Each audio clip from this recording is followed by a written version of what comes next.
So போன கிளாஸில் வந்து நம்ம சாப்டர் 1 கம்ப்ளீட் பண்ணியிருக்கோம், செக்ஷன் 3 வரைக்கும் முடிச்சிருக்கோம். இப்போ வந்து சாப்டர் 2 செக்ஷன் 4லேருந்து இது ஆரம்பிக்குது. சாப்டர் 2ல் வந்து எதை பற்றி டீல் பண்ணுறாங்க அப்படின்னா, பனிஷ்மெண்ட்டு என்னென்ன ஃபார்ம்ஸ் ஆஃப் பனிஷ்மெண்ட் வந்து நமக்கு இருக்குது அப்படிங்கிறதெல்லாம் இதில் சொல்லியிருக்காங்க. ஸோ ஃபஸ்ட்டு செக்ஷன் 4 பனிஷ்மெண்ட்டுன்றதில் the punishment to which offenders are liable under the provision of the Sankida are death, imprisonment for life, imprisonment which is of two description, namely rigorous, that is with hard labor, simple, forfeiture of property, fine, and then finally வந்து community service.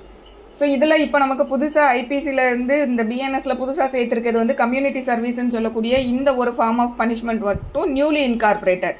மற்ற மேலே இருக்கிற 5 பனிஷ்மெண்ட்டும் ஏற்கனவே நமக்கு ஐபிசிலையும் வந்து retain ஆயிருந்தது, இது புதுசாக add பண்ணியிருக்காங்க. இப்போ இதில் வந்து இந்த 4 சப்கிளாஸ் எஃப்ல சொல்லியிருக்கக்கூடிய இந்த கம்யூனிட்டி சர்வீஸ் அப்படின்னு சொல்லக்கூடியது வந்து நமக்கு பிஎன்எஸ்ல டிஃபைன் பண்ணியிருக்காங்களா அப்படின்னு பார்த்தோம்னா பிஎன்எஸ்ல டிஃபைன் பண்ணலை, பிஎன்டபிள்எஸ்ல. ஆனால் அதை வந்து செக்ஷன் 23 எக்ஸ்பிளனேஷனில் வாட் இஸ் கம்யூனிட்டி சர்வீஸ்ன்றதுக்கு அந்த எக்ஸ்பிளனேஷனில் சொல்லியிருக்காங்க, செக்ஷன் 23 பிஎன்டபிள்எஸ். ஸோ அங்கே என்ன சொல்லியிருக்காங்க அப்படின்னா, community service shall mean the work which the court may order a convict to perform as a form of punishment that benefits the community for which he shall not be entitled to any remuneration. இதுதான் வந்து அங்கே சொல்லியிருக்காங்க. So community service அப்படின்னு சொல்லக்கூடியது it is a form of punishment அப்படிங்கிறது முதல்ல சொல்கிறாங்க. அதுக்கப்புறமா இதுக்கு வந்து ரெமுனரேஷன் எதுவும், அவங்க செய்யக்கூடிய இந்த வேலைக்கு வந்து ரெமுனரேஷன் எதுவும் கிடையாது அப்படிங்கிறதையும் இதில் வந்து நமக்கு சொல்கிறாங்க அங்கே பிஎன்டபிள்எஸ்ல. ஸோ இது வந்து ஃபைனலாக வந்து ட்ரையல் எல்லாம் முடிச்சதுக்கு அப்புறமா ஜட்ஜ்மெண்ட் கொடுக்கும்போது கன்விக்ட் பண்ணும்போது கொடுக்கக்கூடிய ஒரு ஃபார்ம் ஆஃப் பனிஷ்மெண்ட்ன்றது இது.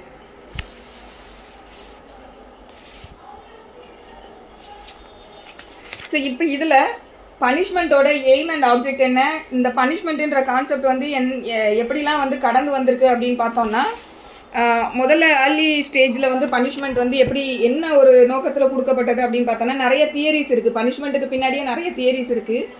அதில் வந்து சில முக்கியமான தியரிஸ் என்னென்னா, ஃபஸ்ட்டு வந்து டிட்டாரண்ட் தியரின்னு சொல்லுவாங்க. அதாவது இந்த டிட்டாரண்ட் தியரி வந்து என்ன கான்செப்ட் அப்படின்னா, ஒரு அஃபென்ஸ் வந்து கமிட் பண்ணிட்டாங்க அப்படின்னா அதுக்கு வந்து ரொம்ப மோசமான பனிஷ்மெண்ட் எல்லாம் கொடுப்பாங்க. இதுக்கு பின்னாடி இருக்கக்கூடிய எய்ம் என்ன அப்படின்னா, அந்த ராங் டூயர் வந்து சப்சிக்வெண்ட்டாக இனிமேல் எந்த விதமான அஃபென்ஸும் கமிட் பண்ணக்கூடாது, அவரை வந்து டோட்டலாக வந்து ப்ரிவென்ட் பண்ணணும், செகண்ட் டைம் இனிமேல் அந்த மாதிரியான அஃபென்ஸை வந்து யாரும் அவர் வந்து பண்ணக்கூடாதுன்ற நோக்கத்தில் கொடுக்கக்கூடிய ஒரு பனிஷ்மெண்ட் வந்து இந்த டிட்டாரண்ட் தியரி. ஸோ இந்த டிட்டாரண்ட் தியரி பொறுத்த வரைக்கும் இதில் பனிஷ்மெண்ட் எப்படி இருந்ததுன்னா ரொம்ப பார்பேரியன் நேச்சரில் வந்து பனிஷ்மெண்ட்ஸ் இருந்தது. அதாவது இந்த கல்லால் எரிஞ்சு கொள்வது, அதுக்கப்புறமா அந்த எண்ணெய் பாத்திரத்தில் வந்து கொதிக்கிற எண்ணெயில் போட்டு முக்கிறது. ஸோ இது மாதிரியான நேச்சர் ஆஃப் பனிஷ்மெண்ட்ஸ்லாம் இதில் கொடுத்துட்டு இருந்தாங்க. ஸோ கால ஓட்டத்தில் பார்க்கும்போது இந்த பனிஷ்மெண்ட் வந்து அதோட எய்மை சாட்டிஸ்ஃபை பண்ணுதா, அதாவது இந்த கிரிமினல்ஸை வந்து திருப்பி சப்சிக்வெண்ட்டாக அவங்க அஃபென்ஸ் கமிட் பண்ணுறதுலேருந்து அவங்கள இந்த பனிஷ்மெண்ட் ப்ரிவென்ட் பண்ணுதான்னு பார்த்தா இல்லை. பனிஷ்மெண்ட் கிரிமினல்ஸ் வந்து அவங்க பாட்டுக்கு திருப்பி கிரைமை பண்ணிக்கிட்டே தான் இருக்காங்க. ஸோ எதிர்பார்த்த ஒரு ரிசல்ட்டை வந்து இந்த நேச்சர் ஆஃப் பனிஷ்மெண்ட் வந்து கொடுக்கல. அதுலேயும் எக்ஸ்பெஷலி ஹார்டன் கிரிமினல்ஸை பொறுத்த வரைக்கும் அவங்க இந்த நேச்சர் ஆஃப் பனிஷ்மெண்ட்ஸ் எல்லாம் பார்த்து பயப்படவே இல்லைன்ற மாதிரியான ஒரு சூழ்நிலை வரும்போது அடுத்த ஒரு தியரியை கொண்டு வராங்க. அது என்ன தியரி அப்படின்னு பார்த்தோம்னா ப்ரிவென்டிவ் தியரி. ஸோ இந்த ப்ரிவென்டிவ் தியரி என்ன அப்படின்னா, இதுலேயும் வந்து அந்த அதாவது இந்த அஃபெண்டரை என்ன பண்ணிடுவாங்க ப்ரிவென்டிவ் தியரியில் அப்படின்னா, டெத் சென்டென்ஸ் கொடுக்கறது, இல்லைன்னா அவங்களோட ஃபோர்ஃபீச்சர் ஆஃப் ஆஃபீஸ், அவங்களோட என்ன ஆஃபீஸில் வந்து அவங்க ஹோல்டாக இருக்காங்களோ அதிலேருந்து ஃபோர்ஃபீச் பண்ணுறது, இது மாதிரியான ஒரு நேச்சரில் கொடுக்கும்போது இப்போ அஃபென்ஸ் கமிட் பண்ணினவங்களுக்கு வந்து டெத் சென்டென்ஸ் கொடுத்துட்டாங்க அப்படிங்கும்போது ஒன்ஸ் ஃபார் ஆல் அந்த அஃபெண்டரே வந்து இந்த சொசைட்டிலேருந்து நம்ம அவர் வந்து எலிமினேட் பண்ணிடுறோம். அப்போ ரிப்பீட்டாக அவர் திருப்பி இந்த அஃபென்ஸை வந்து கமிட் பண்ணுறதுக்கான ஒரு சூழ்நிலையே இல்லாமல் போயிடும் அப்படிங்கிற மாதிரியான ஒரு தியரி தான் இந்த ப்ரிவென்டிவ் தியரி. ஸோ அவரை டோட்டலாக இல்லாமல் ஆக்கிடுறோம், இல்லை ஒரு ஆஃபீஸில் ஏதாவது ஒரு ஆஃபீஸ் ஹோல்ட் பண்ணியிருக்காருன்னா அதுலேருந்து ஃபோர்ஃபீச் பண்ணுறது மூலமாக அந்த ஆஃபீஸில் மேற்கொண்டு அவர் வந்து இப்போ ஃபார் எக்ஸாம்பிள் மிஸ்அப்ராப்ரியேஷன் ஆஃப் ப்ராப்பர்ட்டி ஒரு ஆஃபீஸில் அவர் பண்ணுறாருன்னா அவர் அந்த பொசிஷன்லேருந்து எடுத்துகிட்டு வாங்கும்போது அந்த நேச்சர் ஆஃப் அஃபென்ஸ் அவர் அங்கே பண்ண முடியாதுன்ற மாதிரியான ஒரு தியரி. ஸோ இதுவும் வந்து நம்ம பார்க்கும்போது இதுலேயும் நிறைய கிரிட்டிக்ஸ் வருது. என்ன அப்படின்னா, இதுலேயும் வந்து நமக்கு வந்து நம்ம டிசைரபிளான ஒரு எஃபெக்ட் கிடைக்குதா அப்படின்னு பார்த்தோம்னா அந்த மாதிரி இல்லை. இன்னொன்று வந்து இதில் என்ன இருக்குது அப்படின்னா, இவங்களையும் வந்து ஒன்று டெத் சென்டென்ஸ் கொடுக்கறது, இல்லை இம்ப்ரிசான்மெண்ட் கொடுக்கறது, இல்லை அவங்களோட ஆஃபீஸை ஃபோர்ஃபீச் பண்ணுறது, இந்த நேச்சரில் தான் பனிஷ்மெண்ட் இருக்குது. ஸோ இதில் ஃபஸ்ட் டைம் அஃபண்டர்ஸு, ஜுவனைல் அஃபண்டர்ஸு இவங்கெல்லாம் வந்து ஒன்ஸ் ஜெயிலுக்குள்ளே போயிட்டு வராங்க அப்படிங்கும்போது அங்கே ஹார்டன் கிரிமினல்ஸோட அவங்க அசோசியேட் ஆகிட்டு வெளியில் வரும்போது இன்னும் ஹார்டன் கிரிமினல்ஸாக வெளியில் வரக்கூடிய ஒரு சூழ்நிலை வந்து இந்த தியரியில் இருக்குது. ஸோ இதுவுமே வந்து ஒரு அன்டிசைரபிள் எஃபெக்டை தான் காஸ் பண்ணுது அப்படின்றதுனால இந்த தியரியும் வந்து அதுக்கப்புறம் ஃபெயிலியர் ஆகுது. அதுக்கப்புறமா வரக்கூடிய தியரி வந்து பார்த்தோம்னா ரெட்ரிபியூட்டிவ் தியரி. ஸோ இந்த ரெட்ரிபியூட்டிவ் தியரியில் வந்து பனிஷ்மெண்ட் எப்படி இருக்கும் அப்படின்னா, அவர் என்ன அஃபென்ஸை கமிட் பண்ணாரோ அதே விஷயத்த அவருக்கு திருப்பி நம்ம இன்ஃப்ளிக்ட் பண்ணுறது. அவன் ஒருத்தன் கையை வெட்டிட்டானா அந்த அஃபெண்டருக்கும் கையை வெட்டுறது, ஒருத்தரை வந்து மர்டர் பண்ணிட்டாருன்னா இவரையும் கொலை பண்ணுறது. ஸோ அவர் என்ன பண்ணினாரோ அந்த அஃபெண்டர் என்ன பண்ணாங்களோ அந்த அஃபெண்டருக்கு அதே நேச்சர் ஆஃப் ஒரு பனிஷ்மெண்ட்டை வந்து கொடுக்கறது. இதுதான் வந்து ரெட்ரிபியூட்டிவ் தியரி. ஸோ இந்த ரெட்ரிபியூட்டிவ் தியரி இன்னுமே நம்ம நிறையா கண்ட்ரீஸில் வந்து இந்த முஸ்லீம்ஸ் கண்ட்ரீஸ்லலாம் still they are adopting the retributive தியரின்றதை தான் அவங்க ஃபாலோ பண்ணுறாங்க.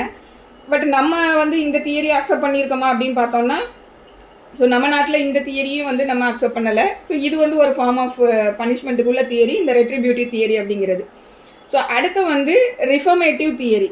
இந்த ரிஃபார்மேட்டிவ் தியரியில் வந்து எதில் ஃபோக்கஸ் பண்ணுறாங்க அப்படின்னு பார்த்தோன்னா, அஃபண்டர் வந்து ஒரு க்ரைமை கமிட் பண்ணுறாங்க, சர்டன் சர்க்கம்ஸ்டான்சஸில் வந்து அவங்க அஃபென்ஸ் கமிட் பண்ணுறாங்க. ஆமாம், அது அக்செப்ட் பண்ண வேண்டிய ஒரு விஷயம்தான். பட் அதுக்காக அவங்கள வந்து இன்ஹியூமனாக ட்ரீட் பண்ணக்கூடாது. அவங்கள வந்து even though he is a offender, he is still a human being அப்படிங்கிறது. ஸோ அவர் ஒரு ஹியூமன் பீயிங்ன்ற மாதிரி அவரை இன்னுமே நம்ம ட்ரீட் பண்ணணும். இன்ஹியூமன் மெத்தட்ஸில் வந்து அவரை பண்ணக்கூடாது. இன்னொன்று வந்து அவங்கள ரிஃபார்ம் பண்ணணும் அப்படிங்கிறது இதோட ஆப்ஜெக்ட். ஸோ ரிஃபர்மேஷன் அப்படிங்கிறது எப்படி பண்ண முடியும் அப்படின்னு பார்த்தோன்னா, அவங்கள வந்து இன்கார்சரேட், நம்ம வந்து ஜெயிலில் வந்து இம்ப்ரிசான்மெண்ட் கொடுக்குறோம் அப்படின்ற பட்சத்தில் அவங்களுக்கு வந்து அந்த பீரியடில் வந்து அவங்கள எஜுகேட் பண்ணணும். இல்லாட்டி அவங்களுக்கு வந்து ஏதாவது சம் லேபர் வந்து அவங்களுக்கு கற்றுக் கொடுத்து வெளியில் வரும்போது அவங்க வந்து ஒரு ரெஸ்பெக்டபிள் சிட்டிசனாக அவங்க ரிலீஸ் ஆகி இந்த சொசைட்டியோட அவங்க அசோசியேட் ஆகுறதுக்கு வந்து எல்லா விதமான இதையும் நம்ம அவங்களுக்கு செஞ்சு கொடுக்கணும் அப்படிங்கிறது இந்த ரிஃபார்மேட்டிவ் தியரியோட கான்செப்ட். ஸோ அதனால் இவங்க வெளியில் வரும்போது சொசைட்டியோட ரீஹாபிலிட்டேட்டும் ஆகுவாங்க, அவங்களோட அசோசியேட்டும் ஆவாங்க, அவங்களோட லைஃப்பும் வந்து ரீஹாபிலிட்டேட் ஆகும். உள்ள எஜுகேட்டடாக வெளியில் வரும்போது அவங்கள பார்த்துக்கிறதுக்கான ஏதோ ஒரு ஜாப் அந்த மாதிரியான விஷயங்கள் போகிறதுக்கு அவங்க ஒரு எக்யூப்டு பர்சனாக வருவாங்க அப்படின்ற மாதிரியான நேச்சர் இது வந்து ரிஃபார்மேட்டிவ் தியரி.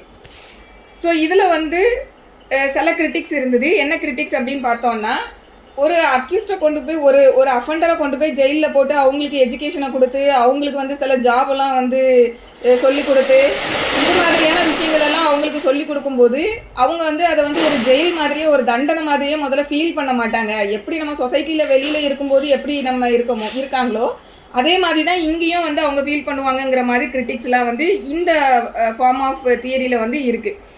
ஸோ இதில் வந்து ஃபர்தராக வந்து ரிஃபார்மேட்டிவ் தியரியில் என்னென்னா, அவங்கள வந்து க்யூர் பண்ணணும். அதாவது ஒரு அஃபென்ஸை வந்து கமிட் பண்ணுறாங்கன்னா அவங்கள வந்து க்யூர் பண்ணணுமே தவிர்த்துட்டு அவங்கள பனிஷ் பண்ணக்கூடாது அப்படிங்கிறதும் இந்த தியரிக்கு பின்னாடி இருக்க கான்செப்ட். ஸோ அதில் இருக்கக்கூடிய கிரிட்டிக்ஸ் வந்து இதுதான். எப்படி வெளியில் இருக்காங்களோ சொசைட்டியில் நார்மலாக வந்து அவங்களோட பர்சனல் லிபர்ட்டியோட வெளியில் இருக்காங்களோ அதே மாதிரி தானே ஜெயிலுக்குள்ளேயும் போயிருப்பாங்கன்ற கிரிட்டிக்ஸ் இருக்குது. ஸோ இப்போ நம்ம அடாப்ட் பண்ணியிருக்க தியரி வந்து எப்படி நம்ம பண்ணியிருக்கோம் அப்படின்னா மல்டிபிள் அப்ரோச் தியரி. ஸோ இந்த மல்டிபிள் அப்ரோச் தியரியில் தான் இப்போ நம்ம இந்த 6 ஃபார்ம் ஆஃப் பனிஷ்மெண்ட்ஸ் நம்ம பார்க்குறோம் இல்லையா. டெத்து, இம்ப்ரிசான்மெண்ட் ஃபார் லைஃப், அப்புறம் imprisonments which is of 2 description, namely rigorous, that is with hard labour, then simple, then forfeiture of property, and then fine, and finally community service. So இது எல்லாமே வந்து நம்ம இப்போ எடுத்துருக்கிறது வந்து மல்டிபிள் அப்ரோச் தியரி.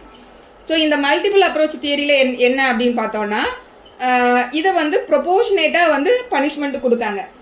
ப்ரொபோர்ஷனேட் அப்படின்னு சொல்லும்போது எப்படின்னா, ஒரு அஃபண்டர் வந்து என்ன விதமான நேச்சர் ஆஃப் அஃபென்ஸை வந்து கமிட் பண்ணியிருக்காரோ அந்த நேச்சர் ஆஃப் அஃபென்ஸுக்கு ப்ரொபோர்ஷனேட்டாக கொடுக்கக்கூடிய சென்டென்ஸ் இருக்கணும். சைமல்டேனியஸ்லி அது வந்து அவர் இனிமேல் இந்த விதமான அஃபென்ஸை வந்து கமிட் பண்ணாமல் அவரை ப்ரிவென்ட் பண்ணுற மாதிரியும் இருக்கணும். சைமல்டேனியஸ்லி அவர் வந்து எஜுகேட் பண்ணிட்டு வெளியில் சொசைட்டிக்கு வரும்போது அவர் ரீஹாபிலிட்டேட் ஆகிற மாதிரி ரீஅசோசியேட் ஆகிற மாதிரியாகவும் இருக்கணும். ஸோ இது மாதிரி எல்லாத்தையும் நமக்கு வந்து மல்டிபிள் அப்ரோச்சாக வந்து கொண்டு வந்திருக்காங்க. இப்போ உதாரணத்துக்கு நம்ம சொல்ல போனோம்னா, நம்ம பிஎன்எஸ்ல வந்து நிறைய அஃபென்சஸ் அண்ட் பனிஷ்மெண்ட்ஸ்ன்னு கொடுத்துருப்பாங்க. இப்போ இந்த அஃபென்சஸ் அண்ட் பனிஷ்மெண்ட்ஸில் பார்த்தோம்னா ஜட்ஜுக்கு வந்து நிறைய டிஸ்கிரிஷனரி பவர் கொடுத்துருப்பாங்க. அதாவது எங்கேயுமே லா வந்து மேண்டேட் பண்ணாது இந்த இந்த அஃபென்ஸுக்கு இதுதான் பனிஷ்மெண்ட்டு அப்படின்னு சொல்லி இதை தாண்டி வேற எதுவுமே கொடுக்க முடியாதுன்ற மாதிரி எங்கேயுமே சொல்ல மாட்டாங்க. என்ன சொல்லுவாங்க அப்படின்னா அதாவது இம்ப்ரிசான்மெண்ட் டெத்து லைஃப் இம்ப்ரிசான்மெண்ட்டை விட்டுடலாம். மற்ற இம்ப்ரிசான்மெண்ட்ஸ் பொறுத்த வரைக்கும் 7 years வரைக்கும் இம்ப்ரிசான்மெண்ட் கொடுக்கலாம், இல்லை 5 years வரைக்கும் கொடுக்கலாம், இல்லை 3 years வரைக்கும் கொடுக்கலாம், இப்படி சொல்லிட்டு வருவாங்க. அப்போ இங்கே ஜட்ஜுக்கு வந்து ஒரு ஃபுல் டிஸ்கிரிப்ஷன் இருக்கு. என்ன அப்படின்னு பார்த்தோம்னா, இப்போ ஃபார் எக்ஸாம்பிள் 7 years வரைக்கும் பனிஷ்மெண்ட் கொடுக்கலாம்னு சொல்லும்போது அந்த 7 yearsக்குள்ள என்ன வேணும்னாலும் இந்த பனிஷ்மெண்ட் வந்து அவர் கொடுக்கலாம். அவர் வந்து ஒரு நாள் இம்ப்ரிசான்மெண்ட் கொடுக்கணும்னாலும் கொடுக்கலாம், இல்லை 7 years வரைக்கும் கொடுக்கணும்னாலும் கொடுக்கலாம். ஸோ இந்த டிஸ்கிரிப்ஷன் வந்து ஏன் கொடுக்குறாங்க அப்படின்னா, இதுதான் ஃபர்ஸ்ட் இவங்க சொல்லக்கூடியது, அந்த ப்ரொபோர்ஷனேட்டாக இருக்கணும். ப்ரொபோர்ஷனேட்டுன்னு சொல்லும்போது அந்த நேச்சர் ஆஃப் அஃபென்ஸை கன்சிடரேஷனுக்கு எடுக்கணும், அதுக்கப்புறம் அந்த அஃபெண்டரோட ஏஜை கன்சிடரேஷனுக்கு எடுக்கணும், அதுக்கப்புறம் என்ன சர்க்கம்ஸ்டான்சஸ்லாம் அந்த அஃபென்ஸை வந்து அவர் கமிட் பண்ணினாருன்றதை பார்க்கணும், அதுக்கப்புறம் அவரோட ஆன்டிசெடண்ட்டை பார்க்கணும், அவரோட ப்ரீவியஸ் ஹிஸ்ட்ரி எப்படி இருக்குது, எந்த பேக்ரவுண்டில் இருந்து வந்திருக்காரு அப்படிங்கிறத பார்க்கணும். ஸோ இந்த மாதிரி வேரியஸ் நேச்சரை பார்த்துட்டு இந்த அஃபெண்டருக்கு வந்து நம்ம எந்த பனிஷ்மெண்ட் கொடுக்கலாம் அப்படின்னு ப்ரொபோர்ஷனேட்டாக கொடுக்கணுன்றது இப்போ இருக்கக்கூடிய தியரி. சில எக்ஸப்ஷனான சில அஃபென்சஸ்ல எப்படி கொடுத்துருப்பாங்கன்னா மினிமம் சென்டென்ஸ் வந்து ப்ரெஸ்கிரைப் பண்ணியிருப்பாங்க. அதாவது மினிமம் 3 years கண்டிப்பாக கொடுத்தே ஆகணும், maximum which may extend to 7 years or 10 years அந்த மாதிரி கொடுத்துருப்பாங்க. ஸோ இது மாதிரி மினிமம் கொடுத்துருக்கக்கூடிய சென்டென்ஸை பொறுத்த வரைக்கும் கண்டிப்பாக அந்த மினிமம் சென்டென்ஸ் கொடுக்கணும். மேக்ஸிமம் இருக்கக்கூடிய அந்த லிமிட்டுக்குள்ள ஜட்ஜுக்கு வந்து டிஸ்கிரிஷன் இருக்கும், எந்த லிமிட் வேணும்னாலும் அவங்க கொடுத்துக்கலாம் அப்படிங்கிறது. ஸோ இதுதான் வந்து இப்போ ப்ரொபோர்ஷனேட் தியரியா வந்து நம்ம வச்சிருக்கக்கூடியது.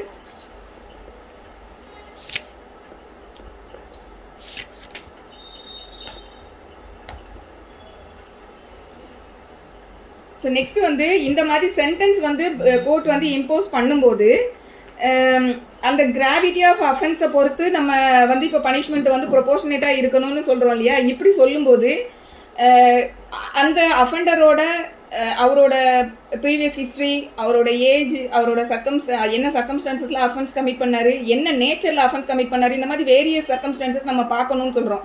அப்படி பார்க்கும்போது அன்டியூ சிம்பதி வந்து கொடுக்கக்கூடாது அப்படின்றதும் ஒரு பிரின்சிபல். அதாவது ரொம்ப ஓவரா சிம்பதி எடுத்துக்கிட்டு, அதாவது இப்போ இந்த சர்க்கம்ஸ்டான்சஸ் எல்லாம் பார்க்கும்போது ஓவர் சிம்பதி எடுத்துக்கிட்டு அதனால ரொம்ப ஒரு இன்அடிக்குவேட்டான ஒரு சென்டென்ஸையும் ஜட்ஜஸ் கொடுக்கக்கூடாது அப்படிங்கிறதும் ஒரு தியரி.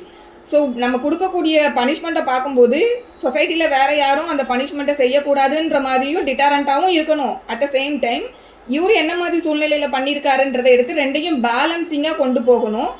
கொடுக்கக்கூடிய பனிஷ்மெண்ட்டை பார்த்த உடனே சொசைட்டியில் உள்ளவங்களுக்கு இது என்ன ரொம்ப இன்அடிக்குவேட்டாக இருக்குது, ரொம்ப ஓவராக வந்து சிம்பதி எடுத்து இந்த ஜட்ஜ் இந்த பனிஷ்மெண்ட் கொடுத்துருக்காங்களோ அப்படி யோசிக்கிற மாதிரியும் அது இருக்கக்கூடாது. ஸோ இந்த பேலன்ஸை வந்து மெயின்டைன் பண்ண வேண்டியது ஜட்ஜோட வேலை. அதனால தான் அவங்களுக்கு அந்த டிஸ்கிரிஷன்றதை கொடுக்குறாங்க. ஸோ அந்த டிஸ்கிரிஷனரி பவரை பயன்படுத்தி அவங்க அதை வந்து பேலன்சிங்காக எடுத்துகிட்டு போகணும்.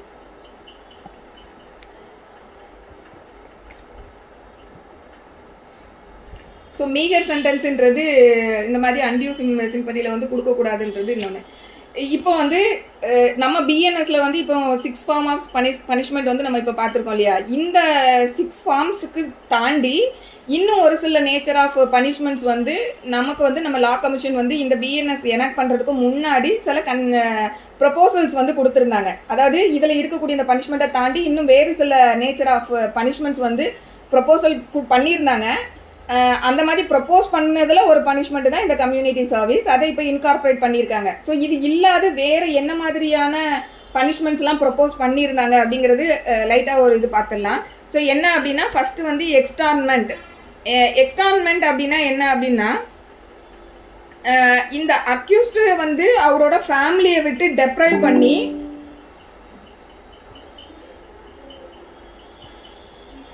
ஸோ எக்ஸ்டார்ன்மெண்ட்னா என்ன அப்படின்னா, அக்யூஸ்டை வந்து அவரோட ஃபேமிலி, அவரோட கூட இருக்கக்கூடிய அசோசியேட்ஸ், இந்த மாதிரி ஃப்ரெண்ட்ஸு இவங்க கிட்ட இருந்து அவரை பிரித்து எடுத்து வேற ஒரு இடத்துல வந்து அவரை பிளேஸ் பண்ணுறது. ஸோ இது வந்து நம்ம டிரான்ஸ்போர்ட்டேஷன் அப்படின்னு சொல்லி பிரிட்டிஷ் பீரியடில் டிரான்ஸ்போர்ட்டேஷன் சொல்லி ஒரு பனிஷ்மெண்ட் இருந்திருக்கும்.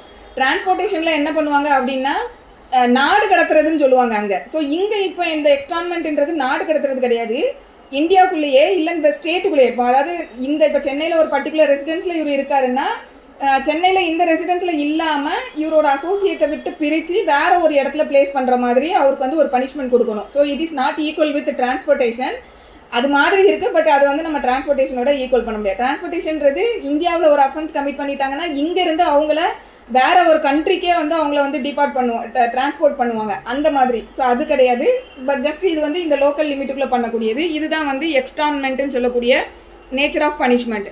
ஸோ இந்த நேச்சர் ஆஃப் பனிஷ்மெண்ட்ஸ் வந்து ஏற்கனவே ஆல்ரெடி நம்ம இப்போ எக்ஸிஸ்டிங்காக இருக்கக்கூடிய சில ஆக்ட்ஸில் வந்து இருக்குது. இப்போ உதாரணத்துக்கு பார்த்தோன்னா பாம்பே போலீஸ் ஆக்ட், அதே போல் டெல்லி போலீஸ் ஆக்ட், அப்புறம் கேரளா போலீஸ் ஆக்ட், இது மாதிரியான போலீஸ் ஆக்ட்ஸில் வந்து சில ஸ்டேட்டில் இருக்கக்கூடிய போலீஸ் ஆக்ட்ஸில் வந்து இந்த எக்ஸ்டான்மெண்ட்ன்றது ஒரு பனிஷ்மெண்ட்டாக still they are retaining.